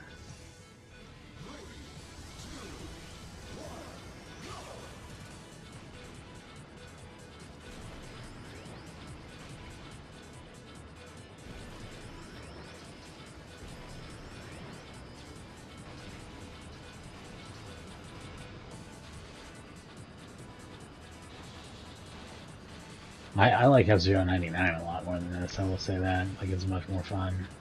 I can play it much more competitively than this shit. I actually got quite good at it after a while. This is just... It's cool. It feels like an arcade game. It feels like an arcade game that wants your money, because it's not going to let you like play the whole cup and stuff. You have to put in some more quarters, kid, if you want to see beyond the third track or so. Because yeah, we're just going to fuck you real hard on this. I'd definitely probably play more of it. I think it's really cool. It's just way too hard. I don't know if I may even rate this an 8 just because of how cool looking seeming it is. I don't know though. I think the thing that really pushed it over the top for me just not liking it all that much is Captain Falcon. He's the only character. He's the only this game has one car in it and 3 joke cars you can use if you want to make the already too hard game ultra challenging. I don't know, man. That really hurt my opinion of it, yeah. I'm probably not gonna... You know what? I think I'm just gonna wrap it up here. In fact, now I'll do a little more. Fuck it. Maybe I can get into it again.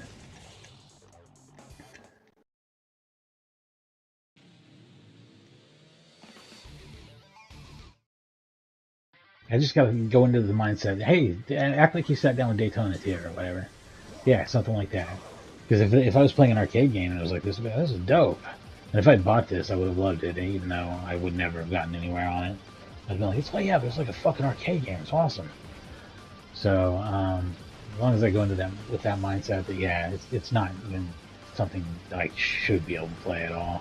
Like, yeah, it's pretty cool. There's that corner. I love that corner. We talked about it already. It's super fun. I like how, like, you can't turn fast enough, no matter what you do. Oh, it's neat. This is the part where we take your change. Clank, clank, clank, clank.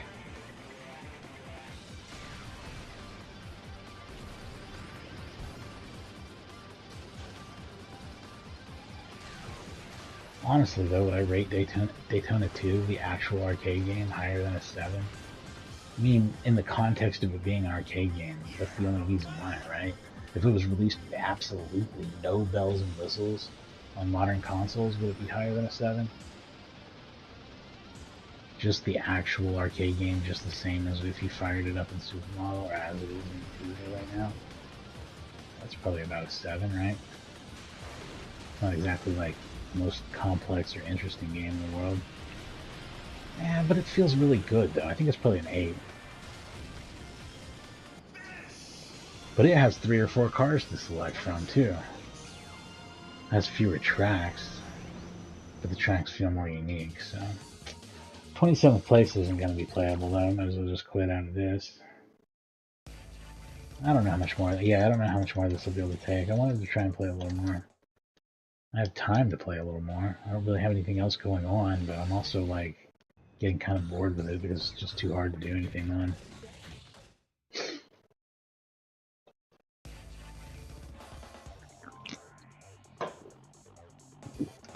Step aside for just a quick second here, and we'll do some more of this shit.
Alright.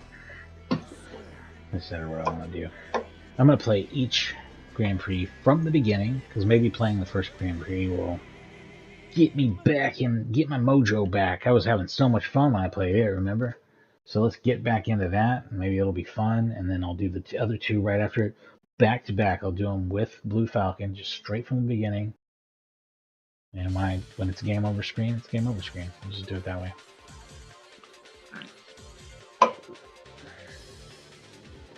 But yeah, I thought this game would blow the flat old F-Zeros out of the water, but it kind of doesn't. And I definitely don't like it as much as the other 3D F-Zero. So, what do you know? What do you know?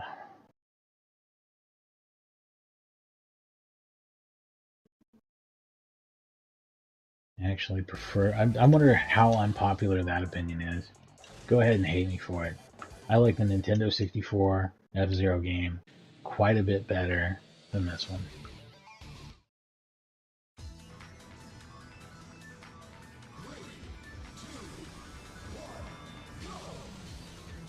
And even if I got used to this one and like got more into it, I think I'd probably still like the N64 one better, because it was fun the first time I played it, and stayed fun every time I played it.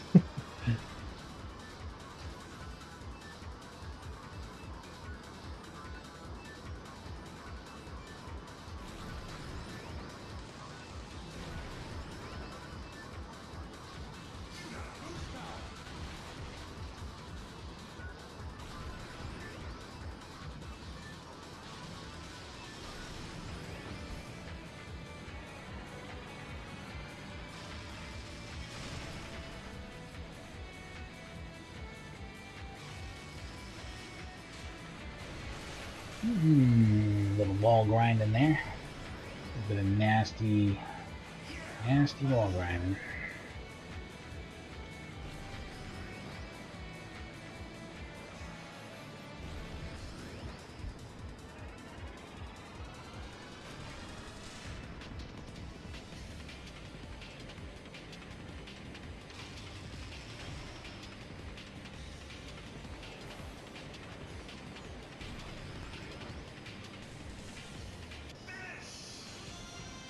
Alright, so even on Novice, I'm not coming in first place on everything or anything.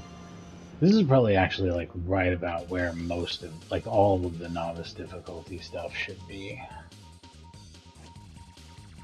Like all 3 tiers of it or whatever, and then it should get into like the more kicking your ass level of the Sapphire difficulty. At least let players who aren't super good, like racing game, you know, fucking aficionados who do this all day long every day, like just normal people who are playing the game should also have a chance to see all of the tracks. Not win the races on all of them, just see all of them. Just let me see all of them.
That race is a lot easier for a lot of reasons.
God damn, what? What is this mess?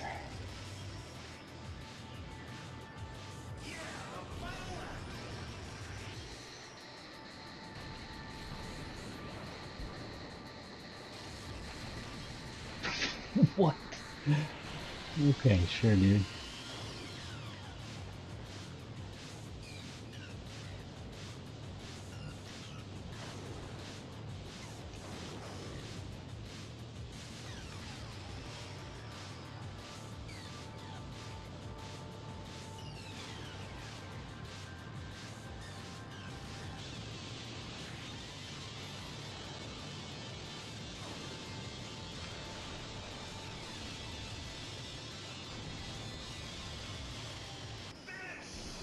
I get second or third. Nice.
Yeah, it looks like pitting is mandatory on both paths here, which is weird as hell. It's like, why even split the paths? What's it even accomplishing?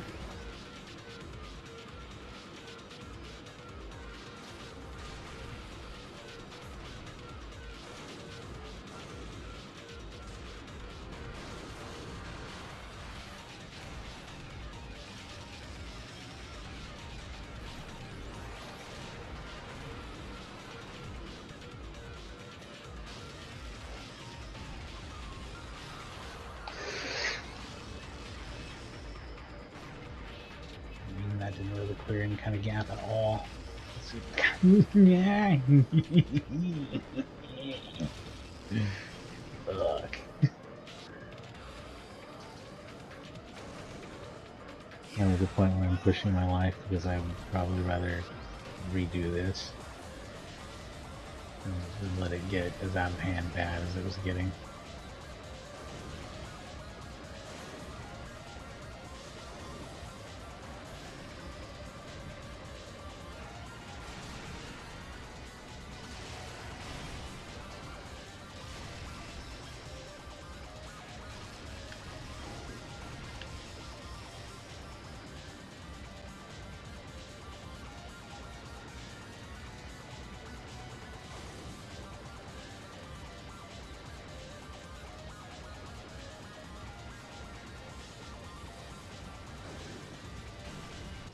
What the fuck happened there? It was like everyone else stopped moving at some point. Very weird. That was a true gimme of very strange sorts.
These square corners actually really do remind me of Mario Kart.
So poorly. Everything about that proved out so poorly. All just kind of got out of my hands.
There we go.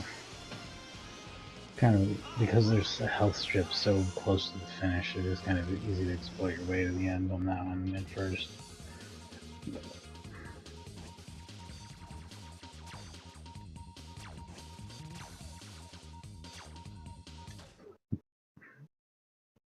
Is there one more, or was that it?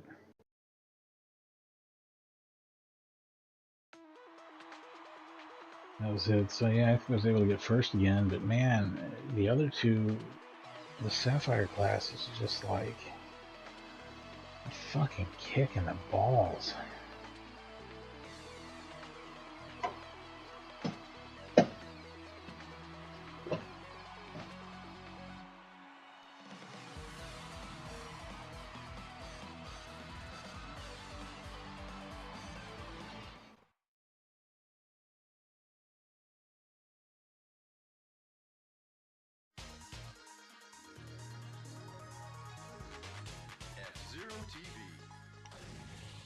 Congratulations.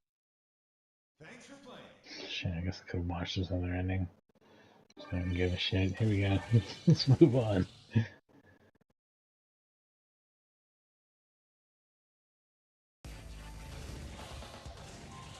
God, I can't even imagine how fucking hard Standard must be.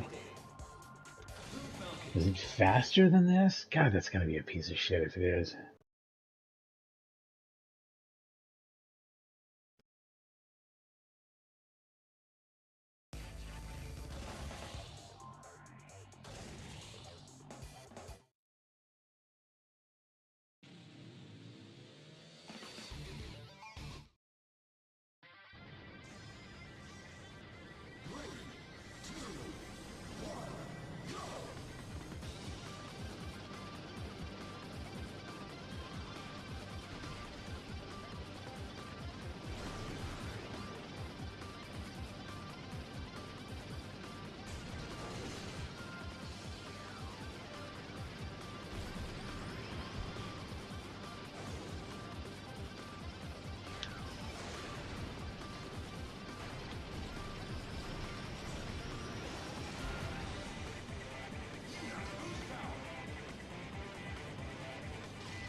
God, we're on lap 3 already? How? Oh yeah, it says we're moving at 10 billion miles an hour.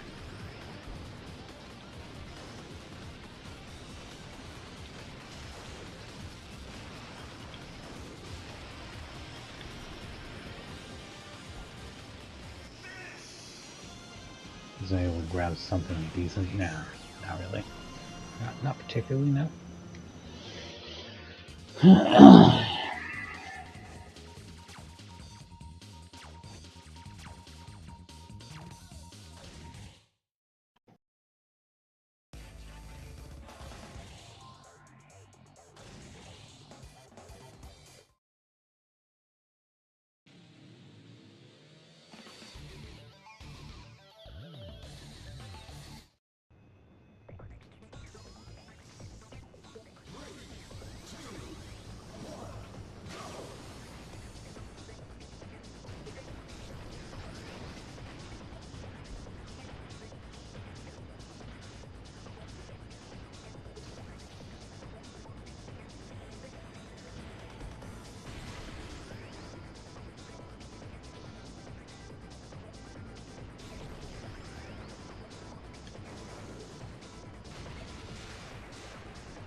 Alright, hopefully that makes up for 10th on the last one. A little bit at least.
Oh man, I may have gotten really close to some bad stuff there.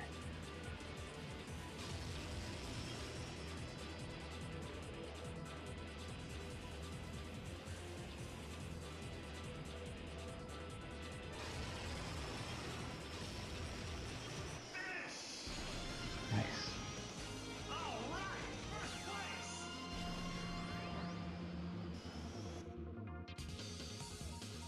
So 10th first. Where am I overall?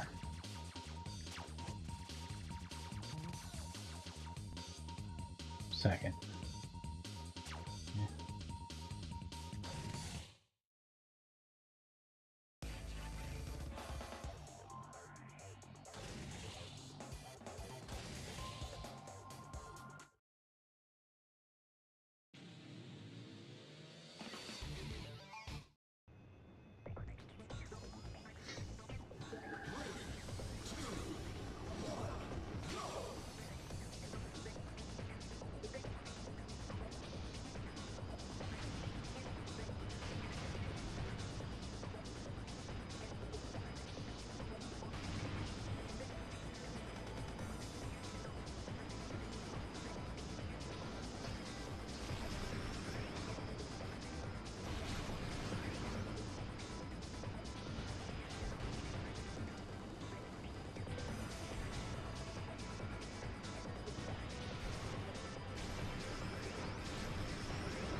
Well, I guess not the same shit creek either way, huh?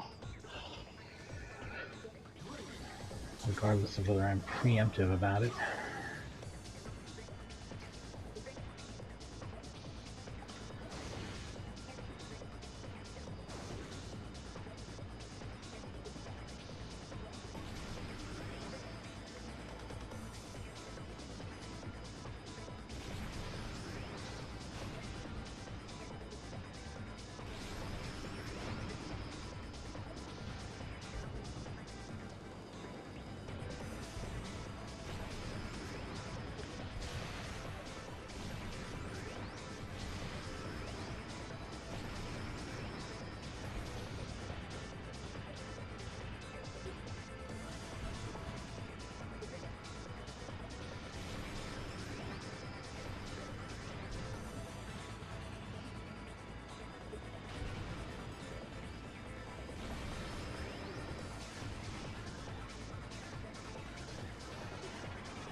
Oh, of course.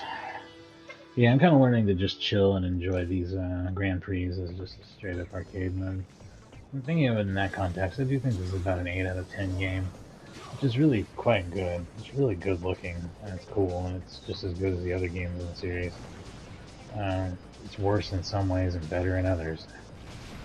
And you might argue that, you know, I mean, it's the same thing, but with way better graphics and sound. How could you say that? But it's not. It's too hard and stuff. Very, very not accessible compared to the original game and F-Zero X. which I think are much easier games to pick up, play, and enjoy than this one is because of its kind of more extreme difficulty, which is more in line with the Sega arcade game, something like playing something like Scud Racer or something, you know. That doesn't make it a bad game. It's really awesome, in fact. Really fucking fast. Gotta give it that. Graphics are killer, even by, like I said, even by modern standards. I mean, this is good art design and really clean looking and stuff, so it's just a really good looking game. Probably one of the very best looking games of its generation.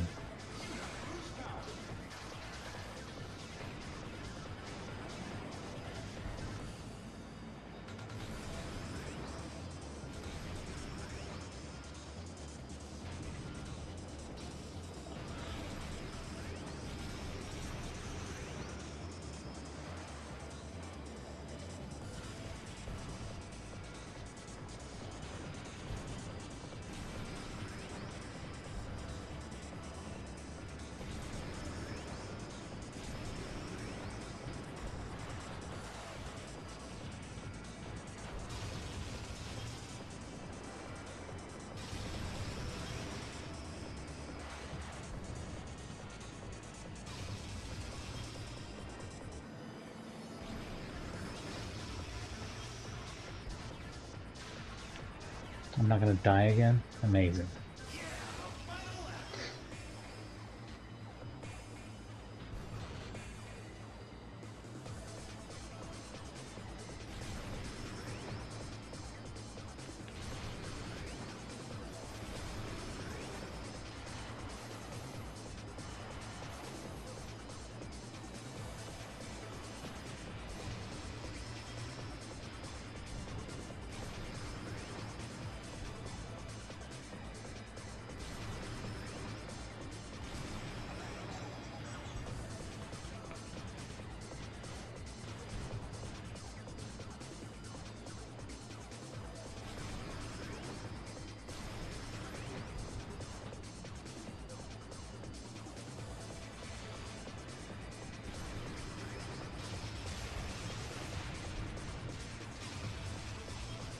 They got real ugly there, didn't they? I think it's the best we can muster after that fucking shit show. That's not gonna punch me up to first place. It's gonna knock me down to about third, fourth.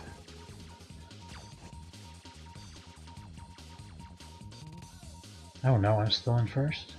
Holy shit. Everybody else must have fucked around and did real weird.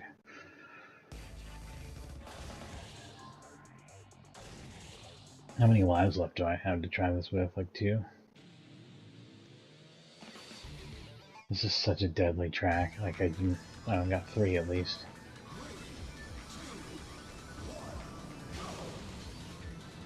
This is an insanely deadly track.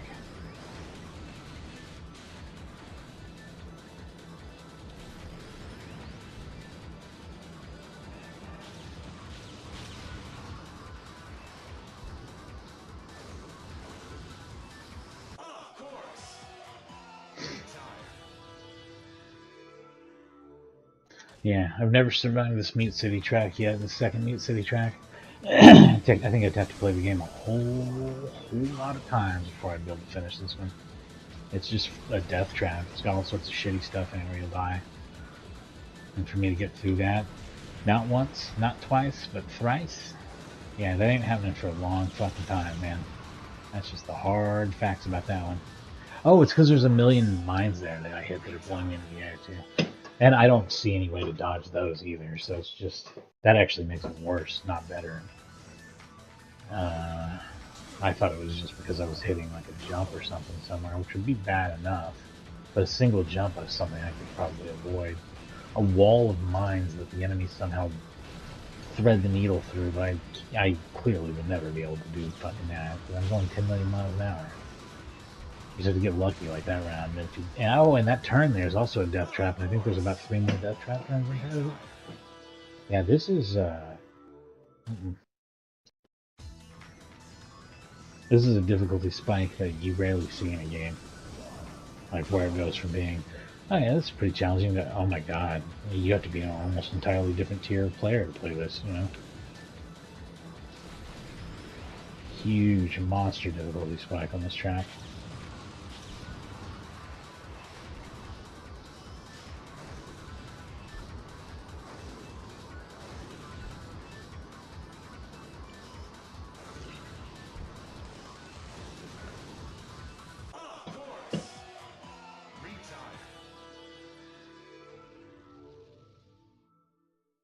I've never finished. No, I'm sorry. I said I've never finished that track.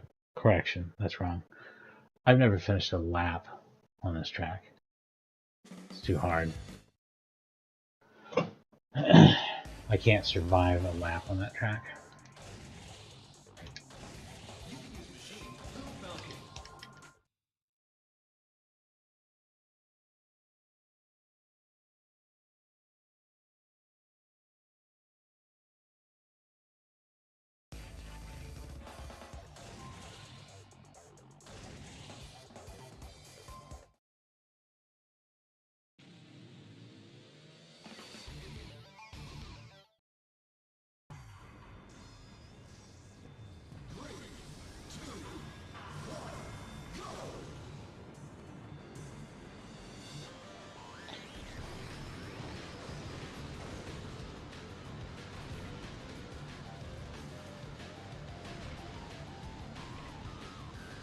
I think if I bought this game, I know my mindset in 2003, and I know exactly like how I would have felt about owning this game in 2003.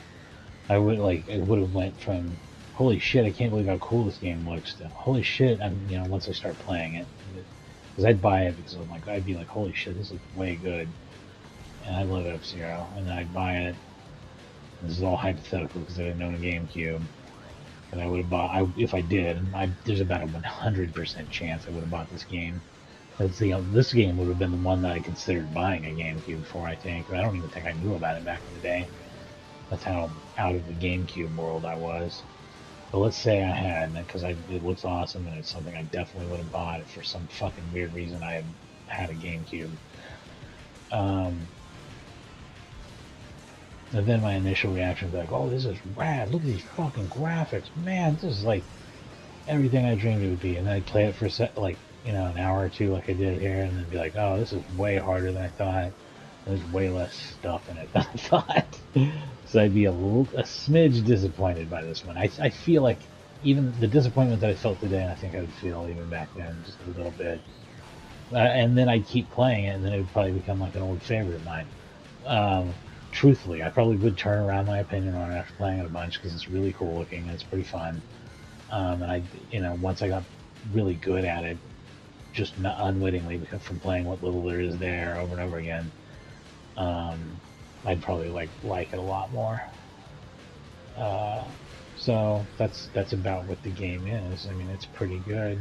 It's not the kind of super duper pick up and play and enjoy as much as F-Zero X or F-Zero, because it's like, I don't know, about 3 or 4 times harder than those games.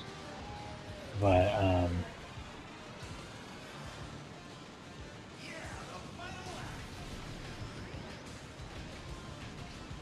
it's more, like I said, it's got that Sega arcade game DNA injected into it, both making it an intense visual spectacle like you see right now, and also like hard as nails, rubber banding bullshit AI, like obvious like arcade quarter stealing kind of more about the spectacle of it than the balance of it as a game.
I feel that this is relevant. Me and a friend were talking about Gunstar Heroes the other night. He's never played Alien Soldier.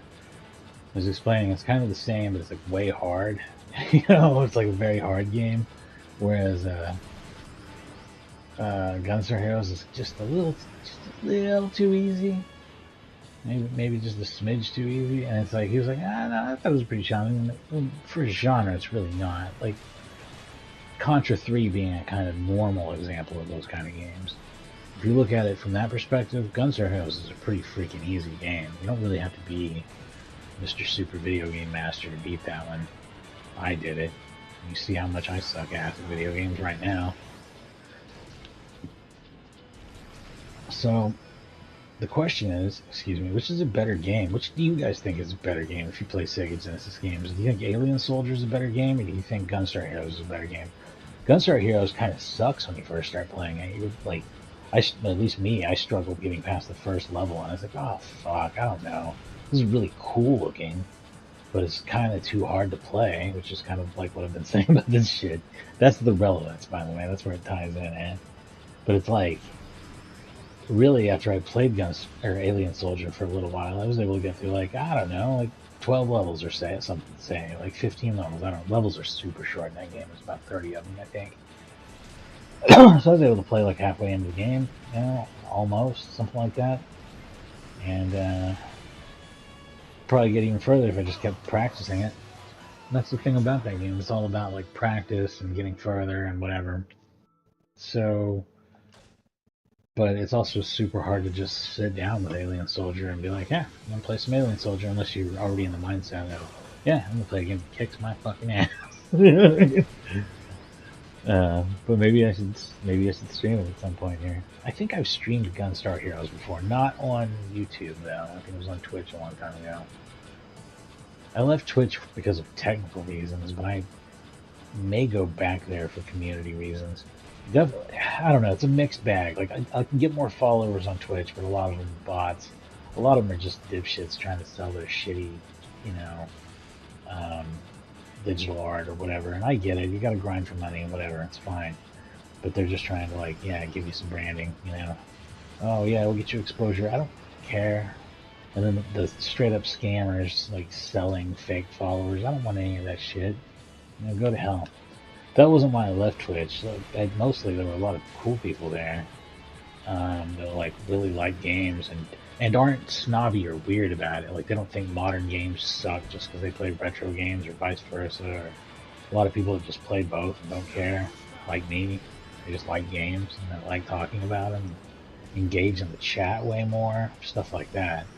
So there's some real plus sides to Twitch, but the technical sides are, I don't know if you guys have noticed this, or maybe you've got better cell connections in the cities you live in and stuff. But where I live, you can only watch Twitch if you're on broadband. You really need it. I mean, it like basically requires a 10 megabit connection, and if you're getting less than 10 megabits for any reason, you ain't watching any Twitch. It doesn't downsample stuff, and not unless you're like got like 50 people watching you or some shit. I heard it was something like 10 at one time as a minimum. But I've never had that happen either. So, and not that I'm doing better on YouTube, I'm doing worse. But and you know, a lot of the people I've met on YouTube have been super cool, but there's a lot of weird negativity too. I think, like I said, I think that's due to the algorithms and things that they push. It's not that stuff's non-existent on Twitch or anything; it exists everywhere. But YouTube is more pervasive, and I think the YouTube are a pretty gross company. Like in Apple, Google, or I'm sorry, Alphabet and Google are pretty awful, just in general, and that's probably why YouTube is the way it is. There's a certain type of propaganda that comes out of it, and they format it for different demographics and feed it straight to you. And if you don't see it, I'm sorry. I'm really, really sorry. Y'all are gonna need to wise the fuck up here, because the things are about to get real.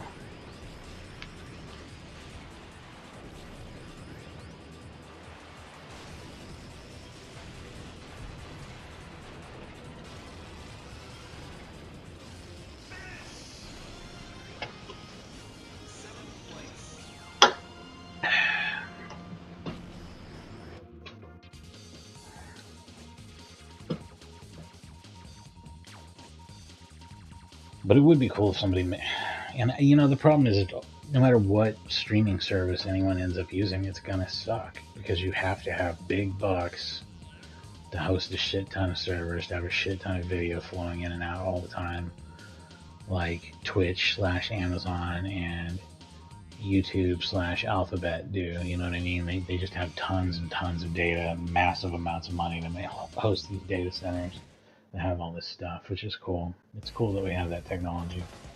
But at the same time, it means that it's controlled by total fucking dickheads.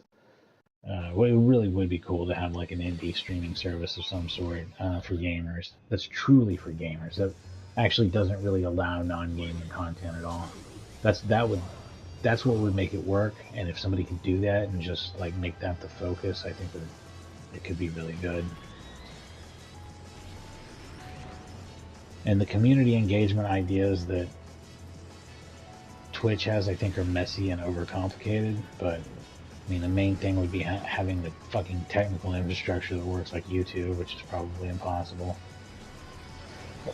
So that you don't need like a fucking massive fiber connection just to even watch the videos.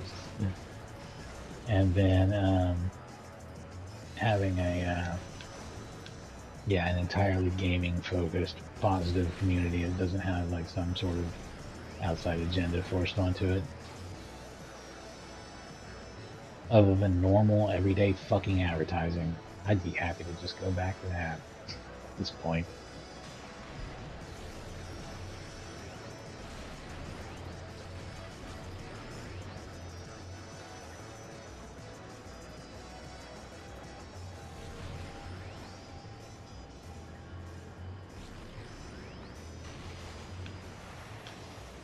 Good luck indeed. Do you have any lives left? Yeah, still got a lot of lives left.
Shit, I thought that was in my lane and it wasn't.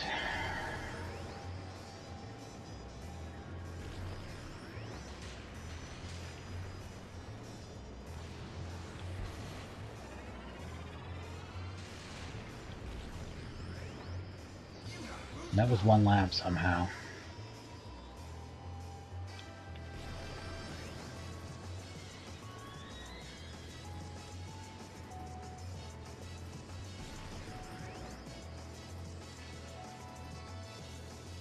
I don't know if I should ever take that jump or not, but I haven't been. Let's say that.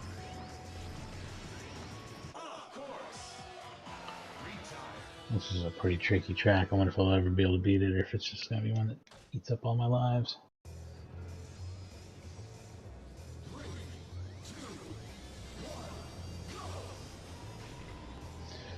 So I might just come back with another stream tonight. I don't think I may not have anything else going on. If I do, I don't know. I want to see some old Neo Geo fighting games or something. A lot of fun ones.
done.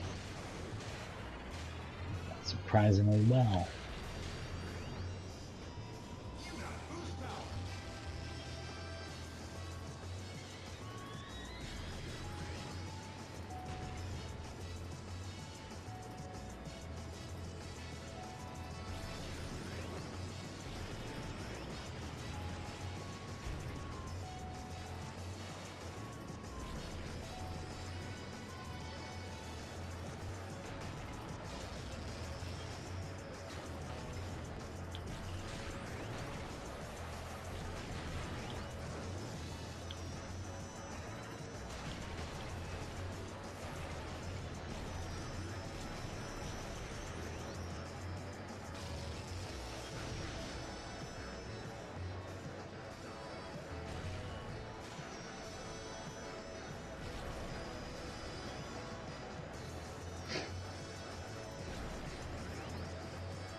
Any lives left? This is my last one.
It'd be cool if I got hit by like a few cars that were going cross direction. I'd add a little challenge to it.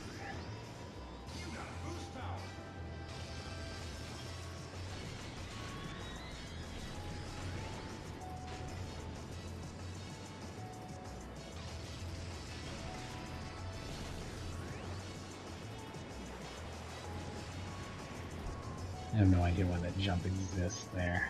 Like, what does it do? Is there something we can get out of it?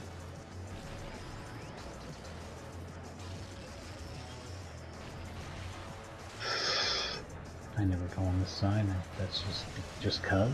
Just cuz. No real reason. So this is all new and shitty to me. Didn't get enough health. That's pretty much a death sentence, really. Okay, let's go down the right side. That's what we're doing now. That's how we roll now.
shithead.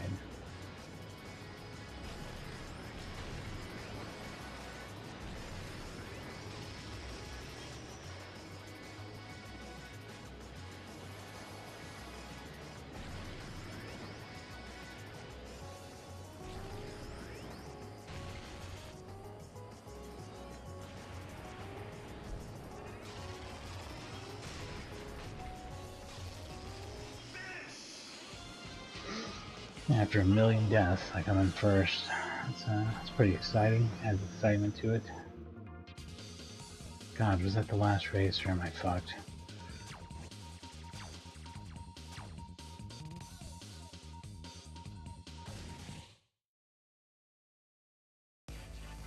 I'm way fucked. There's 2 more.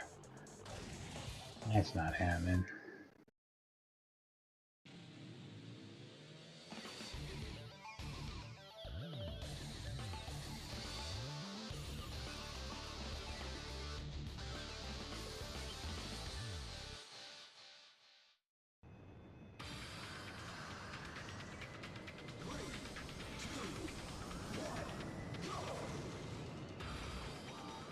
And that rain effect on the road is done really, really well.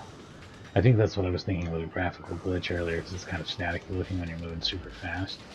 But like, it's actually just like really like clean looking little sprites of raindrops or some shit I think that they did. Man, this is just such an amazing looking game, right?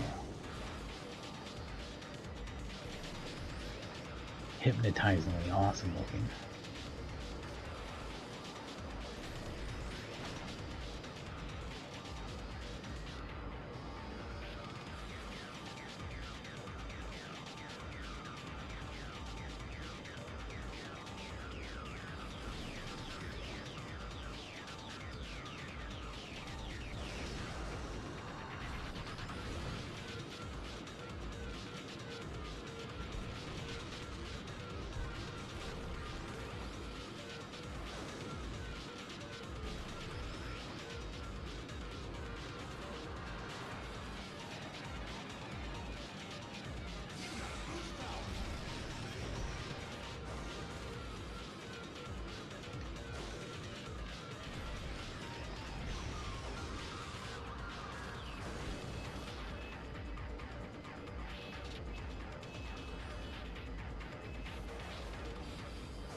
There we go, that was the last one, right?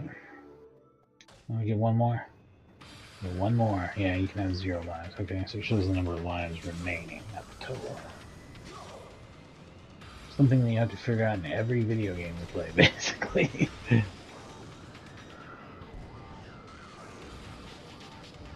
Oh man.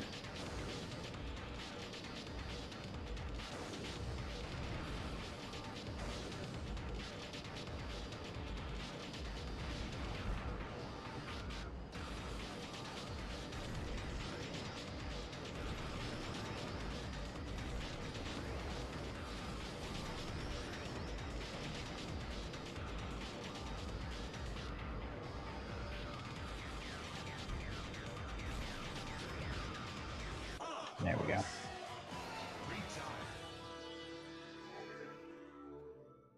So yeah, this is a really cool game. It's just really, really hard, and that's what sets it apart from the other F-Zero games, which are not really hard games normally.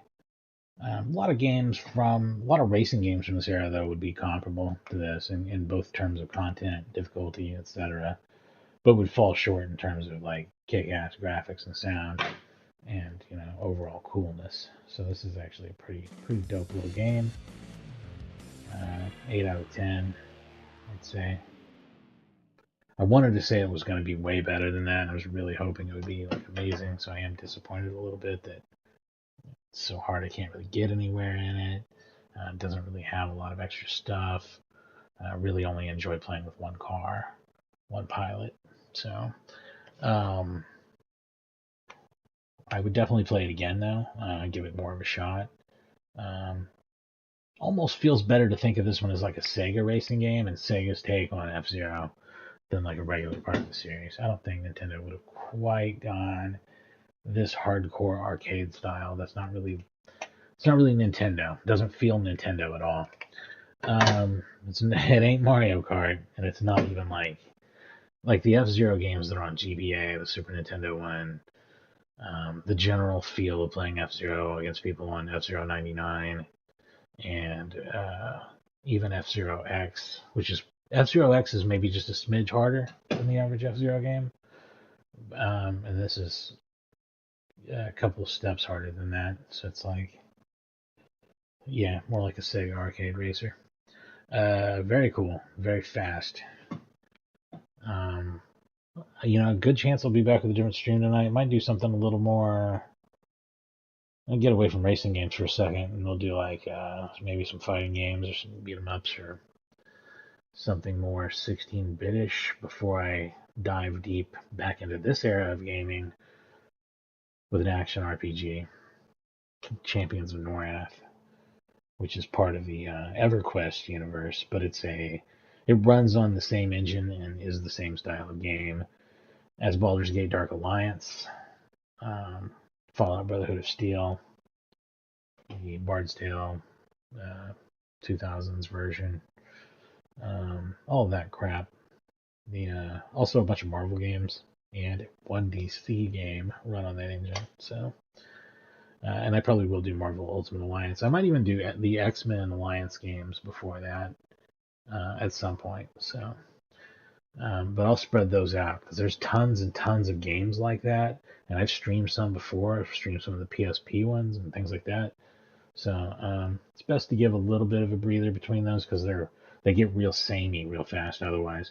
But I do think that Champions of Norath is like the best one or whatever. So that's going to be really cool. So check that out and